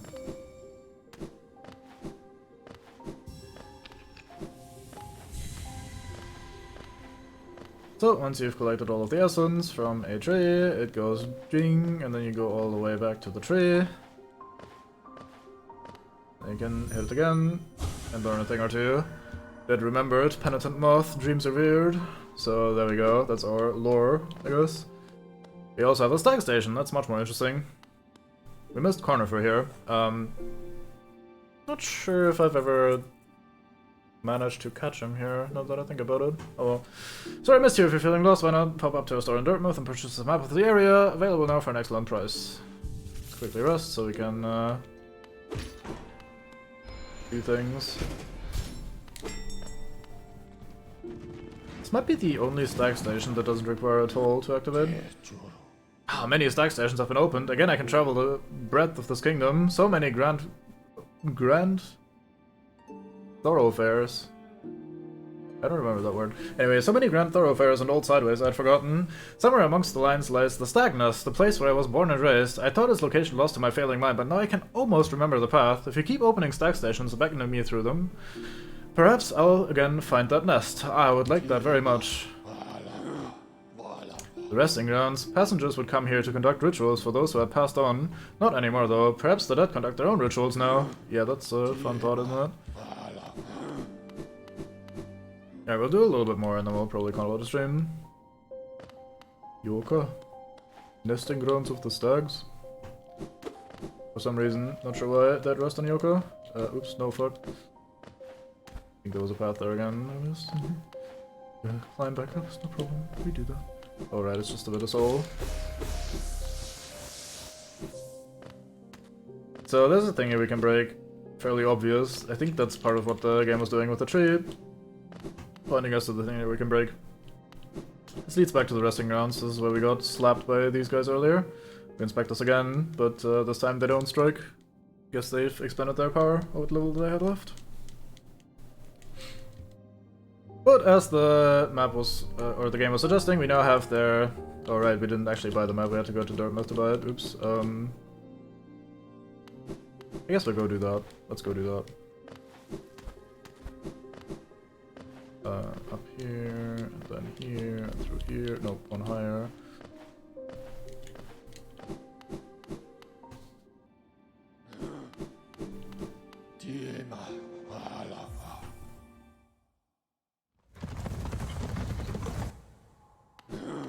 God, I can cancel that so fast with my SSD. It's painful. For animation, so pretty. Right, let's quickly go by the map. Bapanada. Right, we get the resting grounds, and we have 2 more pins now. We have a Whispering Root pin, which is useful because it reminds us where those trees are that we can slap with the Dream Nail. And we have the Warrior's Grave pin. Cornerfell told me he's found some interesting looking graves and shrines in the depths. You can use these pins to mark down any interesting graves on your map. Go and pay your respects. There's a reason we now have markers for graves, and if we look at the actual map, we'll see that we have actually found at least one right here in the Fungal Wastes. Click that one right in the center of the screen. We should at some point definitely actually check those out, like the character was suggesting. For now, let's leave this room. Oh yeah, actually, let's we can dream nail people, I forgot, so let's start by doing that. Hello. I'm glad I put down my weapon. This quiet life with Corny makes me a lot happier. See how it calls him Corny because, like, oh, it's her inner monologue. It would be nice to stretch my legs again, though, sometime soon.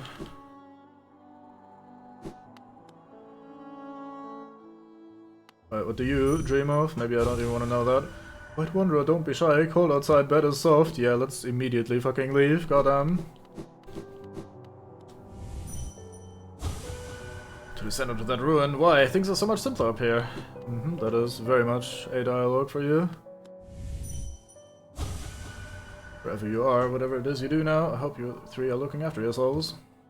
Patmos Geo. Patmos Geo? It's by a vessel fragment. I don't think he sells the second one, but we're about to find out, I reckon.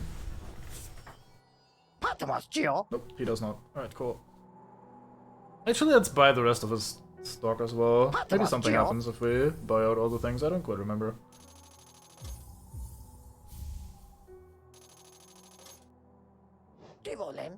Still looking for something to buy. Is your geo weighing you down? Unfortunately, you seem to have cleared out everything I'd be willing to part with. Nothing left at all.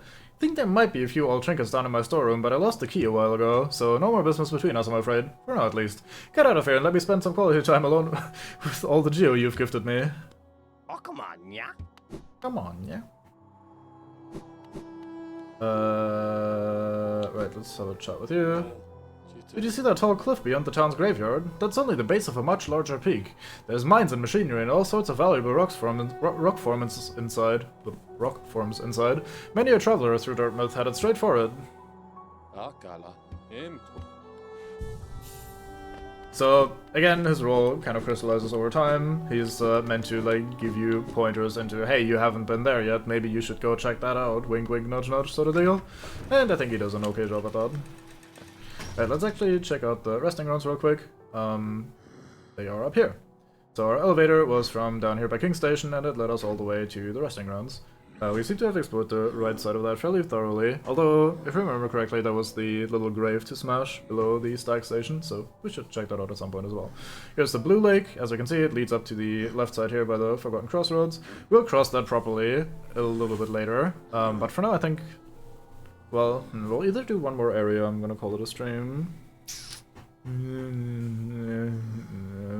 Let's just do one more, fuck it. Easiest way to get there... Let's actually go on foot. So we want to go through the Forgotten Crossroads, and then we go to the top right, like right around here-ish, and there we'll meet the Crystal Caverns again, and that's where we'll be heading next. So let's go and go on foot, because that way we can check in with the Grub Father as well to get our payment for all the grubs we've delivered. Also, here's a cheeky little secret that's hidden away. If you actually climb up here, you notice that the camera actually goes back up, and there's a little cave here with a bit of money. A hollowness seal. I thought that was kind of neat.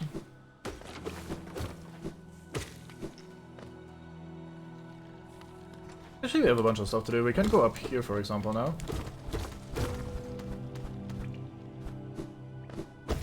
For some more money, which is always good. We like money. And a dream tree, which is much less good, because that means we now have to go through the entire big old room and gather these random fucking essences. How fun.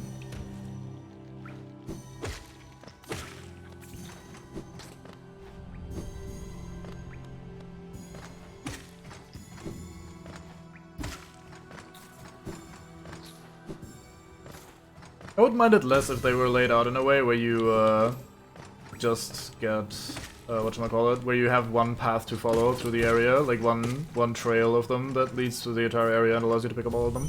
Also, we can, I think, dream nail regular enemies as well to get essence from them, right?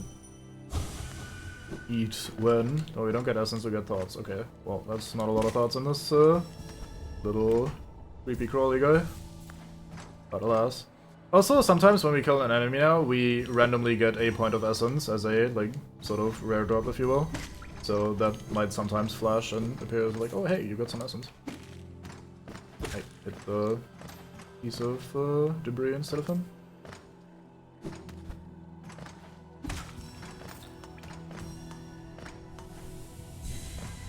Okay, tree informs us that all is done.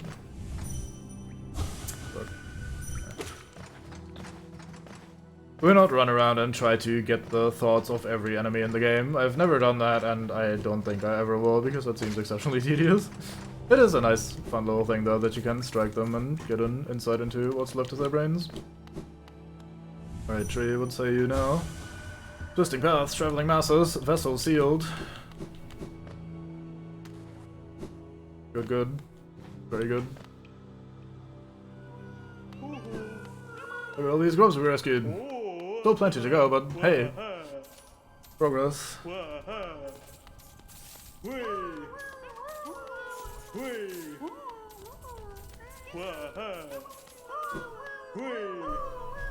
get a charm, the Grub Song. Whee. And that's it. I don't think we get to dream nail you, do we? No. Bye bye. Right, we can also go and do the optional boss that we kind of, not quite sequence broke, but like cheesed our way to a little bit too early. Let's go and take revenge on my failed attempt from back in the day. Many, many years ago. I think going up there is actually easier than doing the wall climbing and dashing, as is probably intended. Or maybe I'm overthinking it, and maybe it is actually intended to just go up there. The pogoing way.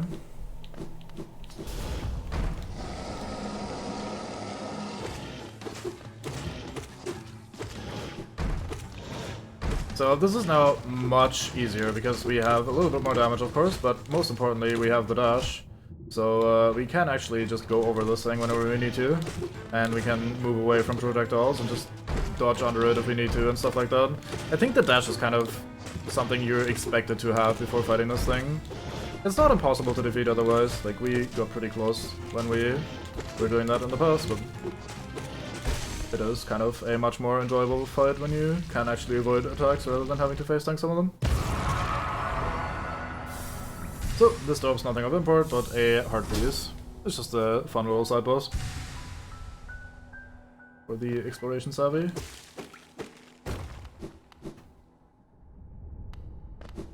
Leads us down here. Is there any fun thing we can do while we're about? We need another thing for that. Guess we'll go by the hot spring, why not?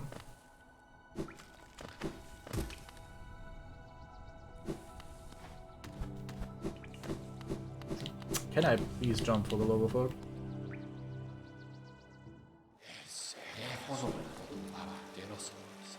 Looks like we're not alone here.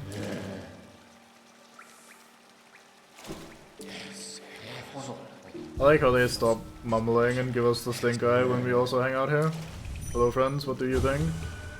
Another weak one. I'd suggest to try its nail within the Colosseum, though I'd no doubt be squashed in an instant. I guess you guys share thoughts. Not surprised. Just about one brain cell between the two of them. There's a thing up here that we can now get, I think. Oh, there was also the part where we can break the floor to the bottom left. Let's quickly do that while I remember. Because I have a habit of not remembering things.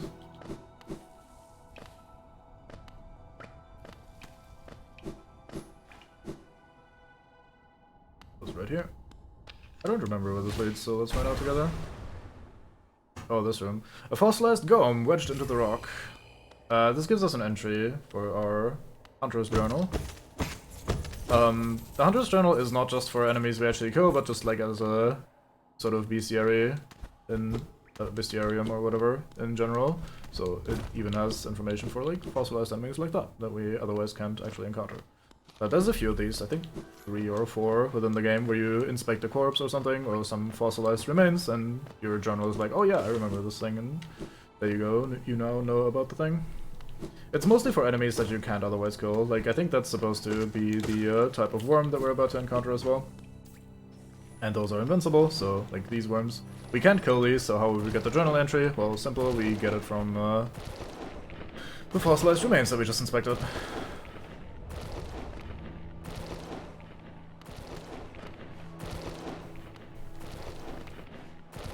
You do actually get something fairly minor, but something at least for filling in the entire bestiary, so I remember having to go around and trying to find all of those things. It was not always entirely easy. Here's our third vessel fragment. No, that's a mask piece, never mind. Look.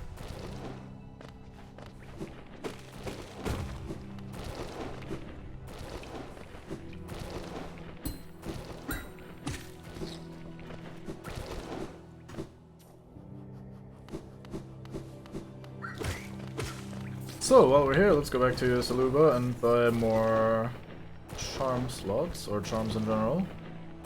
We do have more anyway, so we might be able to just buy more notches right away. If not, we have to buy out her shop as well, but that's not a big deal. That's not the direction I'm supposed to go, but I guess I didn't pick up the money in the past, so let's make up for past mistakes.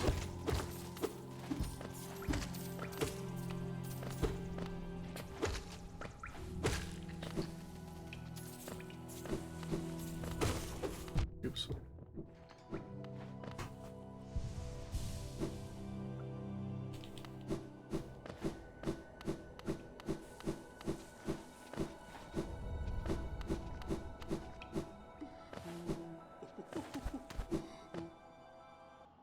Right.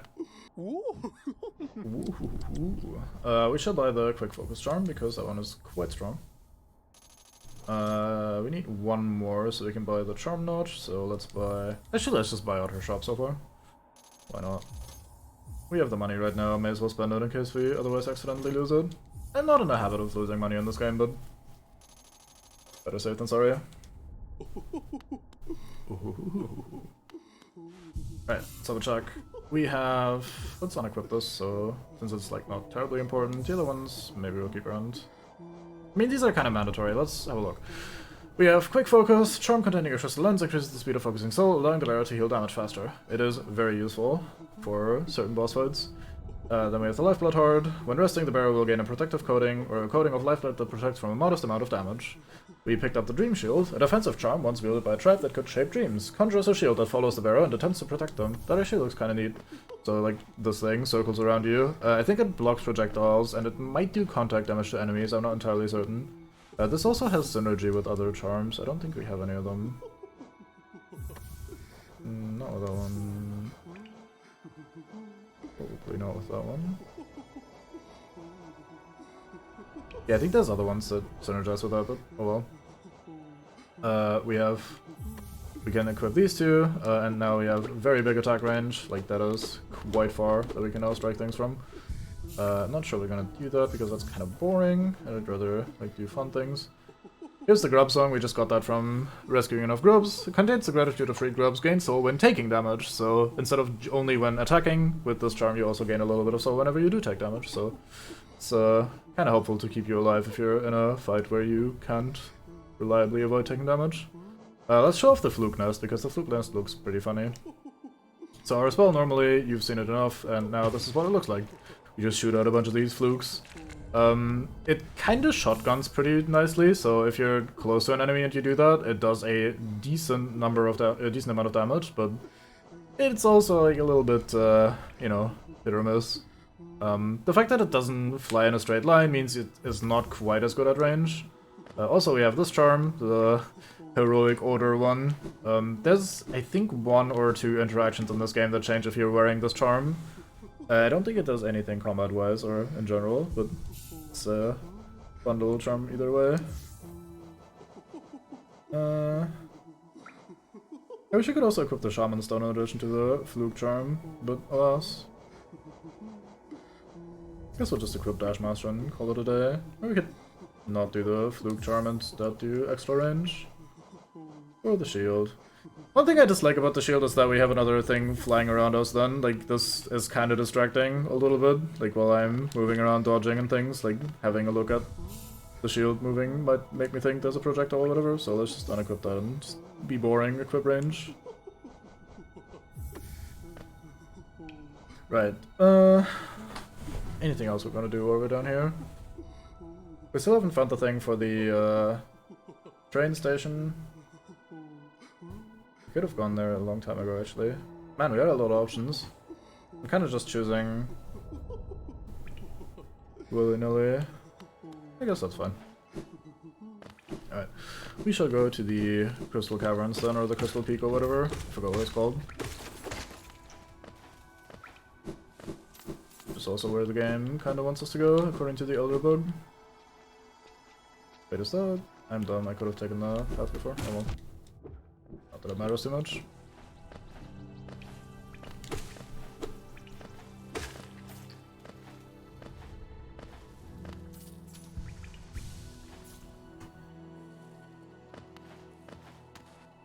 Oops.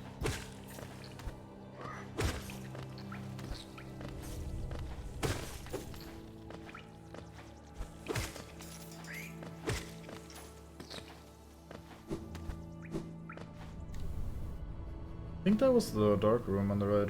Yeah. And also have a quick look on that since we now have the lantern, so we can actually see what we're doing. I don't think there's anything terribly interesting here for us, but alas. Go machine, symbol of a gate. Sure, let's insert 50 books.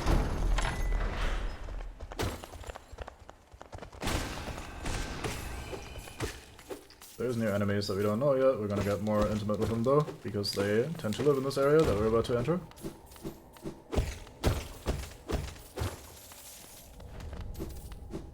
I think we just got more than 50 bucks from doing this, and we got a shortcut, so I guess that's nice.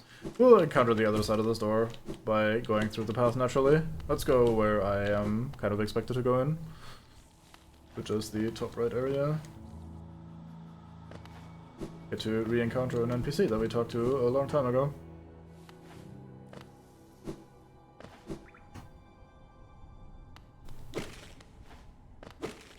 An NPC who stopped singing her hummy, fantastic little song. You look a lot less happy and a lot less miney. Let's have a look at your thoughts.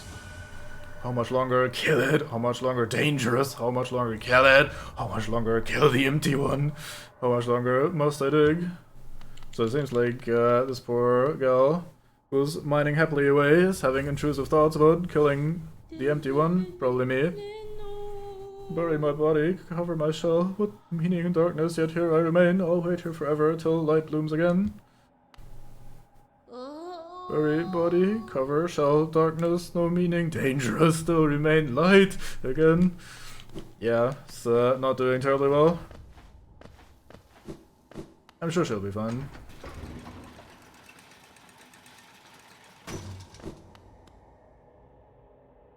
Alright, so a long time ago we went here and we realized, hey, this thing would be breakable if we had the right upgrade for it, which we didn't at the time. quickly grab this while we're here so I don't have to backtrack for it. I think that's it for this drop. It is. Okay, cool. So now we're in Crystal Peak. And this leads back to where we were a second ago. Yep, this was the dark room. So all it is allows you to get in here before you have the downward smashy spell thing that we have. What a path up there. Maybe it loops back from over here somewhere. Oh. So this place has conveyor belts. Conveyor belts are always fun in platformers. And by fun I mean, you know, sometimes a bit awkward, annoying, whatever. Oh, interesting. I didn't remember there being a hole in the ceiling. Maybe we'll go back once we can get through that, if I remember. There's some money down here. Give me the money. Other than that, we have these mining bugs, which look a lot like our lovely gal that we met at the entrance. Crystal Light is their thoughts. So I guess they've been taken over completely by whatever is attacking her as well.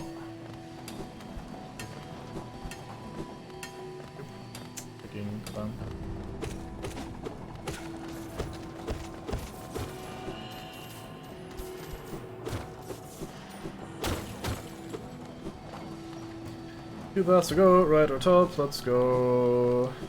I don't think we want to go right necessarily, but let's have a look if we can even go here. We can indeed. So these platforms are interesting. They're the kind where if you step on them, they flip around to the dangerous side. Nothing to fill in map-wise, because we don't have the map for this area yet. Yeah, I think we want to go to the... I think we do a big old loop in this area, going like upwards all the way around, and then downwards on the right side.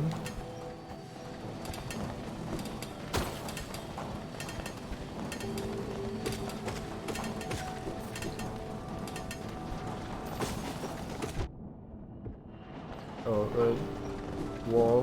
Walls exist. Didn't even see him swing there between all the visual effects going on. Not that their damage is that important. It's an interesting thing about the vertical conveyors. If we're just wall clinging to them to prepare for a wall jump, we move upwards without having to like actually jump or do anything.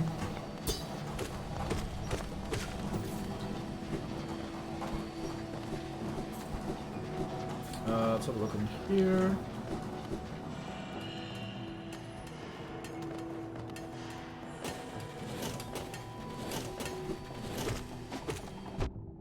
Not remembering these rooms as well as I figured I'd remember them. Yeah, here's another place where we might have to come back later when we can jump higher.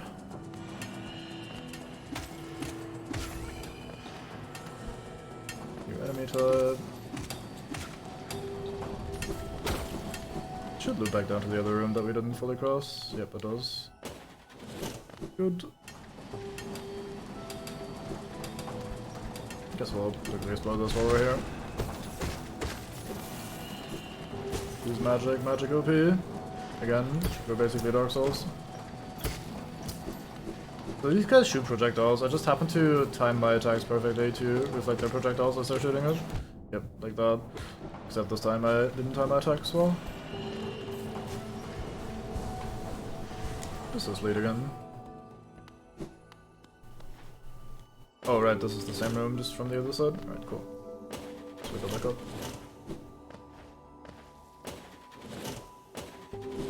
Is there anything on the left? I guess a Rancid Egg technically counts as something. So you can still use these platforms if you're willing to pogo on them, so that kind of is a nice way of solving it, I think. Like, you have the normal way of using them to flip them to the quote-unquote bad side, but if you're good enough to pogo reliably on them, you can still use them and continue moving if you want to.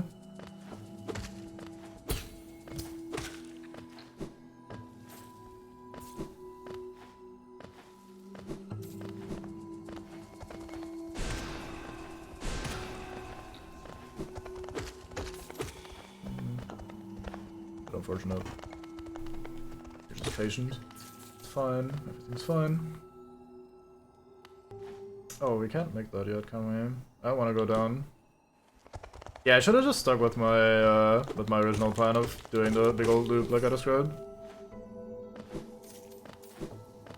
But I couldn't stop myself from exploring, so here we are, having to backtrack again.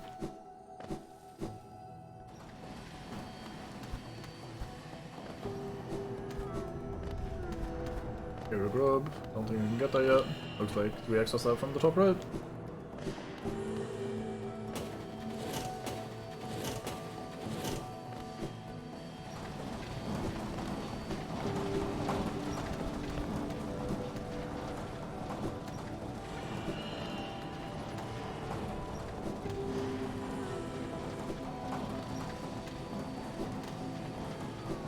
So this is where the thing I talked about, like last stream, came in handy. While you're wall clinging, if you press the dash button, even while still holding the direction of the wall, or like holding towards the wall, you will automatically miss your next spell and feel like an idiot. No, but your dash will automatically go like away from the wall, which in that case you can just use to, like, I just cling to the wall and then at the right time I press dash, not really thinking about which direction I have to go or whatever. Just wait for timing, press button, win game, basically. It's a pretty good way of doing it. A pretty way of doing it, yes. Exactly how words work. So these guys are annoying, they're invincible to regular attacks. You can kill them with spells. It's generally not worth it, they're more like obstacle than enemy, in my opinion. I see them like kind of how you might see like rotating spikes or whatever in games. So like not actually about to kill them, usually. Come to scale the mountain. I've heard tale of a summit way up there. Too far for me though, and I don't really want for heights. Purchase a map of the area. We're pretty good at like making maps of high places though, despite being bad at the heights. I jacked myself on one of those crystals back there. Awful sharp there and all over the place. You best watch yourself while if you're heading up. I shall watch myself. So there we go, here's the crystal peaks for what we've discovered so far. As you can see, that big old chasm that we didn't jump into would have led right back to the resting grounds, and we don't want to be there just yet. So instead we'll keep going upwards like I was describing. And this path looks inaccessible to us for now. This we don't jump high enough to get to, so that's it for that room. We got the map though, so that's nice. Map is always good. Let's not head to the right, let's instead actually head up, like I keep telling myself to do. I mean, I'm not one to listen to myself usually, so makes sense that I keep messing around, but alas, sometimes doing the thing is the right thing to do. There's a bench here, I guess we'll take that.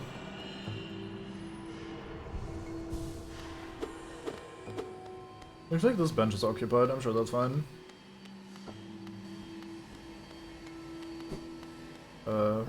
Mate. So it's the Crystal Guardian. This fight is on paper super easy, yet a lot of people, including myself, often struggle with it for some reason.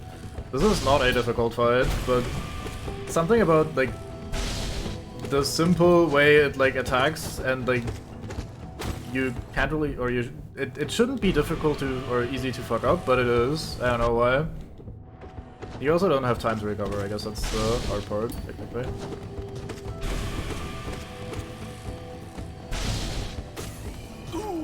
But like his like little laser beam things are entirely hard.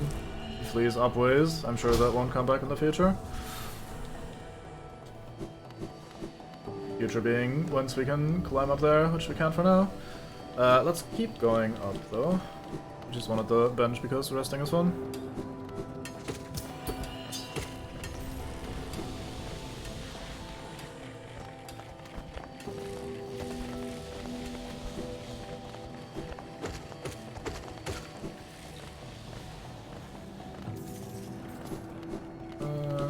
Guess we'll just keep going this way.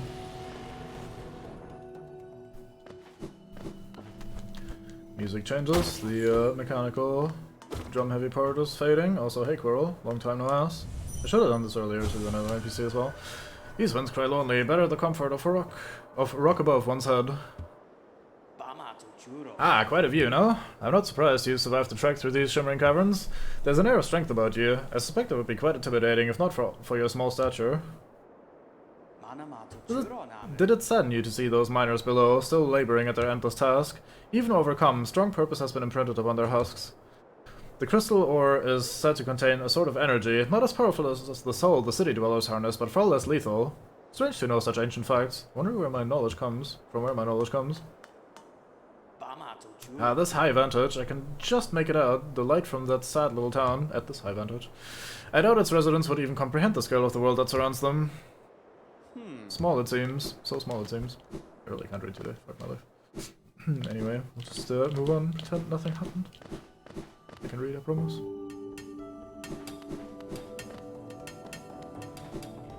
And the more mechanical part of the song picks back up with the drums and shit as we go back down.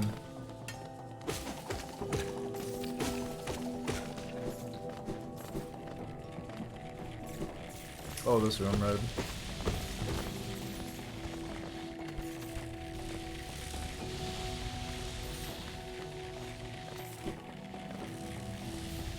Wondrous Journal. 200 bucks, I guess that's worth it.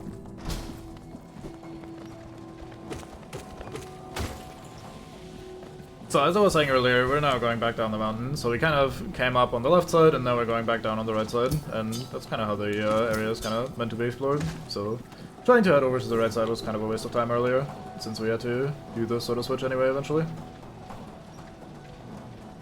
Yeah, my D is just not long enough sometimes. Happens to everyone.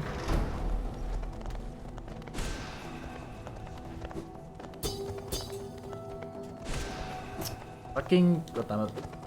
So these guys are covered in spikes and you can only hit them from the front, which, you know, makes for awkward waiting sometimes. Haven't explored this room, haven't been here yet. Oh, it's this room.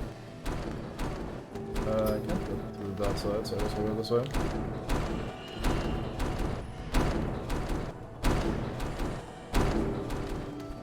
I'm shockingly bad at these for some reason. I don't think they're supposed to be difficult, but I don't know. Not this section, there's a much harder section that comes up later, and I tend to fail it quite a few times.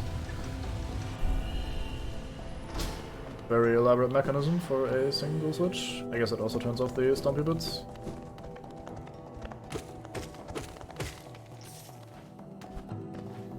Alright, we can go in here.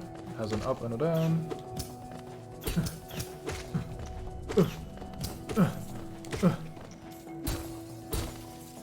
Crystals, mates. Oh, not sure why we wanted to go here, given that it's just a bitch of soul, but oh well.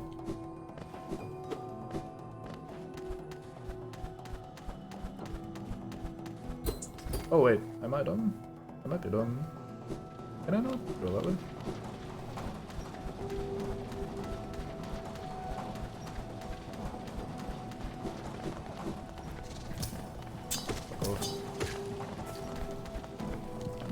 I have to go this way, that makes sense.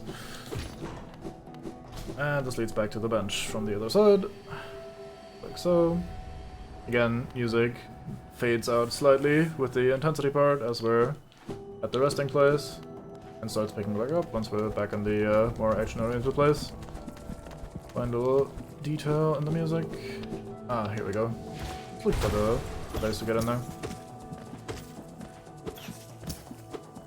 Come on.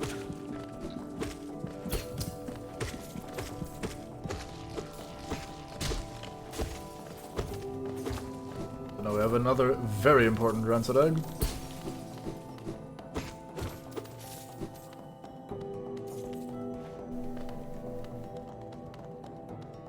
Maybe I'll just for a laugh try to avoid the thing where you use Rancid Eggs for the entire run. Just to highlight how useless they are. Bonk. I think we go this way now. This looks fine. Oh, do we actually go this way? I mean, I guess technically we're going this way. Oh yeah, I think this is right. Music picks up in intensity as the challenge increases. I'll stop pointing that out now, sorry.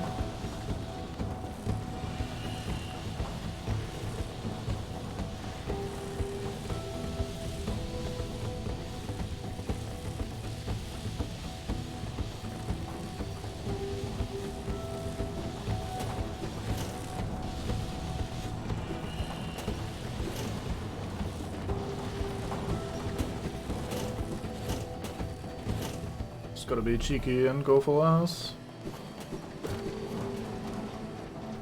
Intensity over as the challenging part is over. I guess I didn't actually stop announcing that.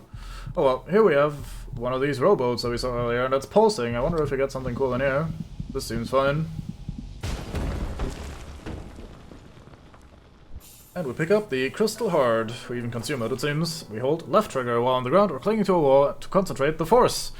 The force itself, like a proper Jedi, release the button to blast forward and fly through the air. So we do this. Whee! Bonk. And to leave, we do this. Whee! Bonk. And we end with some money that was just off camera before, because the camera was just so high that we wouldn't see it. Hero grub. We can now access this grub because that would have otherwise been too far, but since we can do that from a wall cling, we can just do this. Haha! Off you go, little grub. So there's a few cool places where you can use that upgrade in neat and intelligent ways rather than just as a normal traversal tool.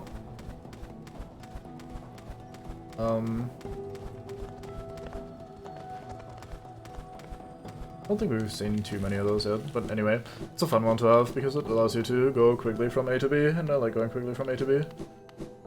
Speaking of which, I want to kind of quickly rest at the bench here. I'm done. Actually, fuck it, let's just let this guy live for a change. There's a thing there. I want to have the thing. Can't not have the thing. Shopkeeper's key, there we go, that's also important. Good thing I came back for that. Right, let's fill in the map. So, top right corner, we couldn't quite reach that because that jump was also too high for us, I think. And then down to the bottom, we haven't, like, there's one connecting bit that we're missing, but outside of that, I think we've seen just about all of it. There's that area where we met the map mate to the left of us that we could go to, but I think we'll go for the part that leads to the resting grounds. It's gonna be some minor platforming there, and then we'll have a bit of a challenge, and then we'll probably just call it there.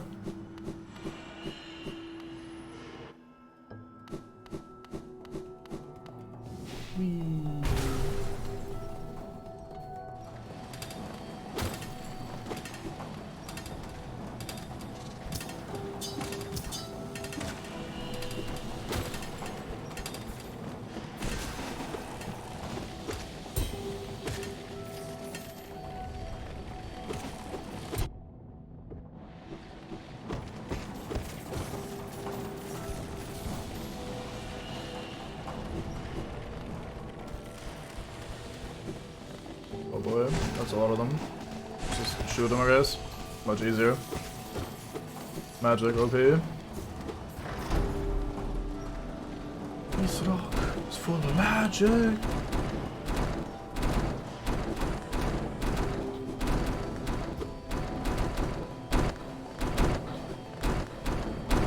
Oops, I forgot about that. So here's an optional challenge for a bit of money. Oops. Crushed my toe. That must be very uncomfortable. Oops, that crushed my toe again. This time a little bit more of my toe. Maybe it's also a part of my leg or something. God damn it, why am I so fucking incompetent? Like, that's not even hard at all. Looks like me. Alright, that turns the squashers off. We go around this way and jump down here. Get the grub that we saw earlier.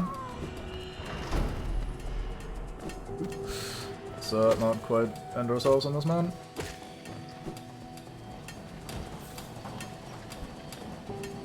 Yep, that is where we wanna go. Nice. Okay, so we can. Oh, we have to go through here again, right? One more room to go through.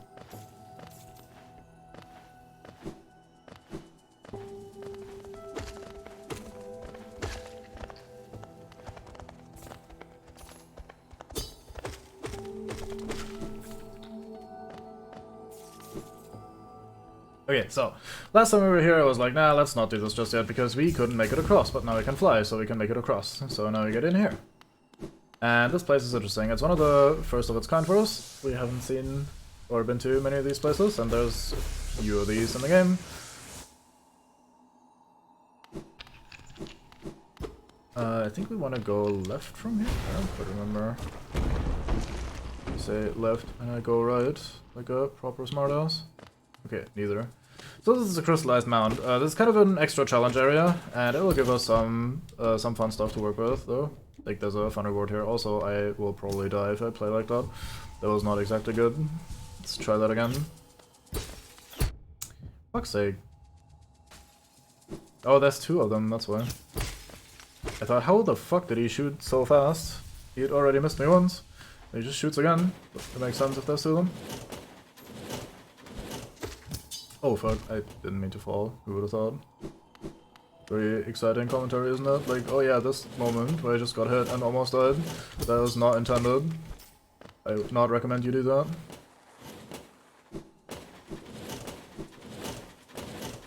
Oh, I thought I was gonna make it onto him.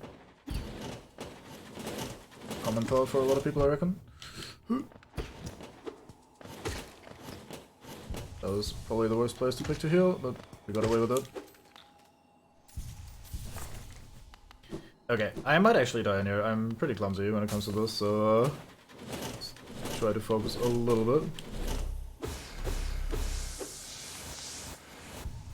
Get it? Focus, because that's how we heal.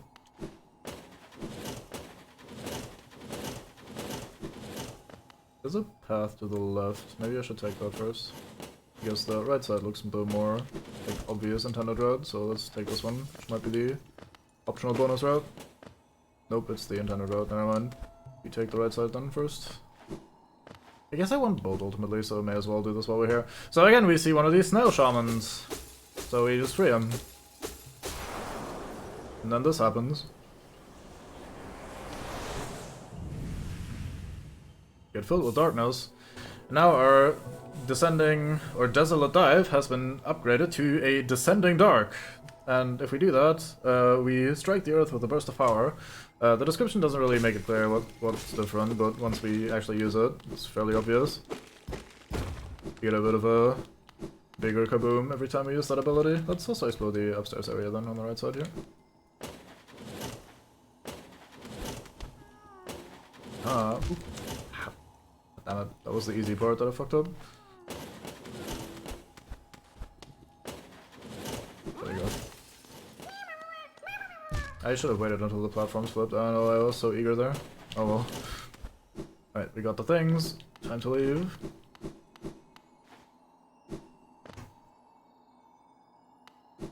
Does this recover? No, it does not. Alright, cool.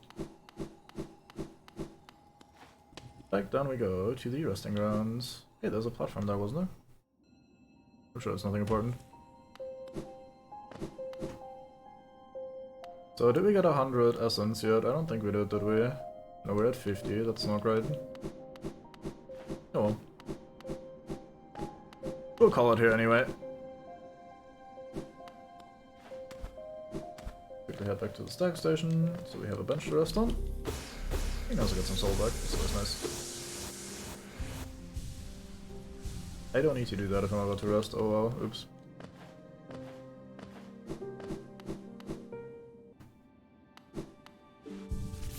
Right! Let's have a quick look at the map to point out what the... There we go. So yeah, there's on the right side, the top right side is where we got the Crystal Dash upgrade thingy, and then we have the Crystallized Mound, where we got the spell upgrade. There's a few more. There's 3 spells in the game, and all of them have a optional upgrade sort of challenge area like that, and this is the first of them. Which is quite nice. The upgraded dive is surprisingly useful. I haven't been using the dive in combat very much, but the upgraded one is very strong and has quite the good bit of utility, so if I remember, I'll be using that a lot more. Anyway, I'm gonna call it here. Thank you very much for watching. I hope you had fun, despite the conjoined part Strive, part Hollow Knight stream, and the somewhat mixed amount of energy and competence in narration. Anyway, I'll stop whinging about myself. Bye bye!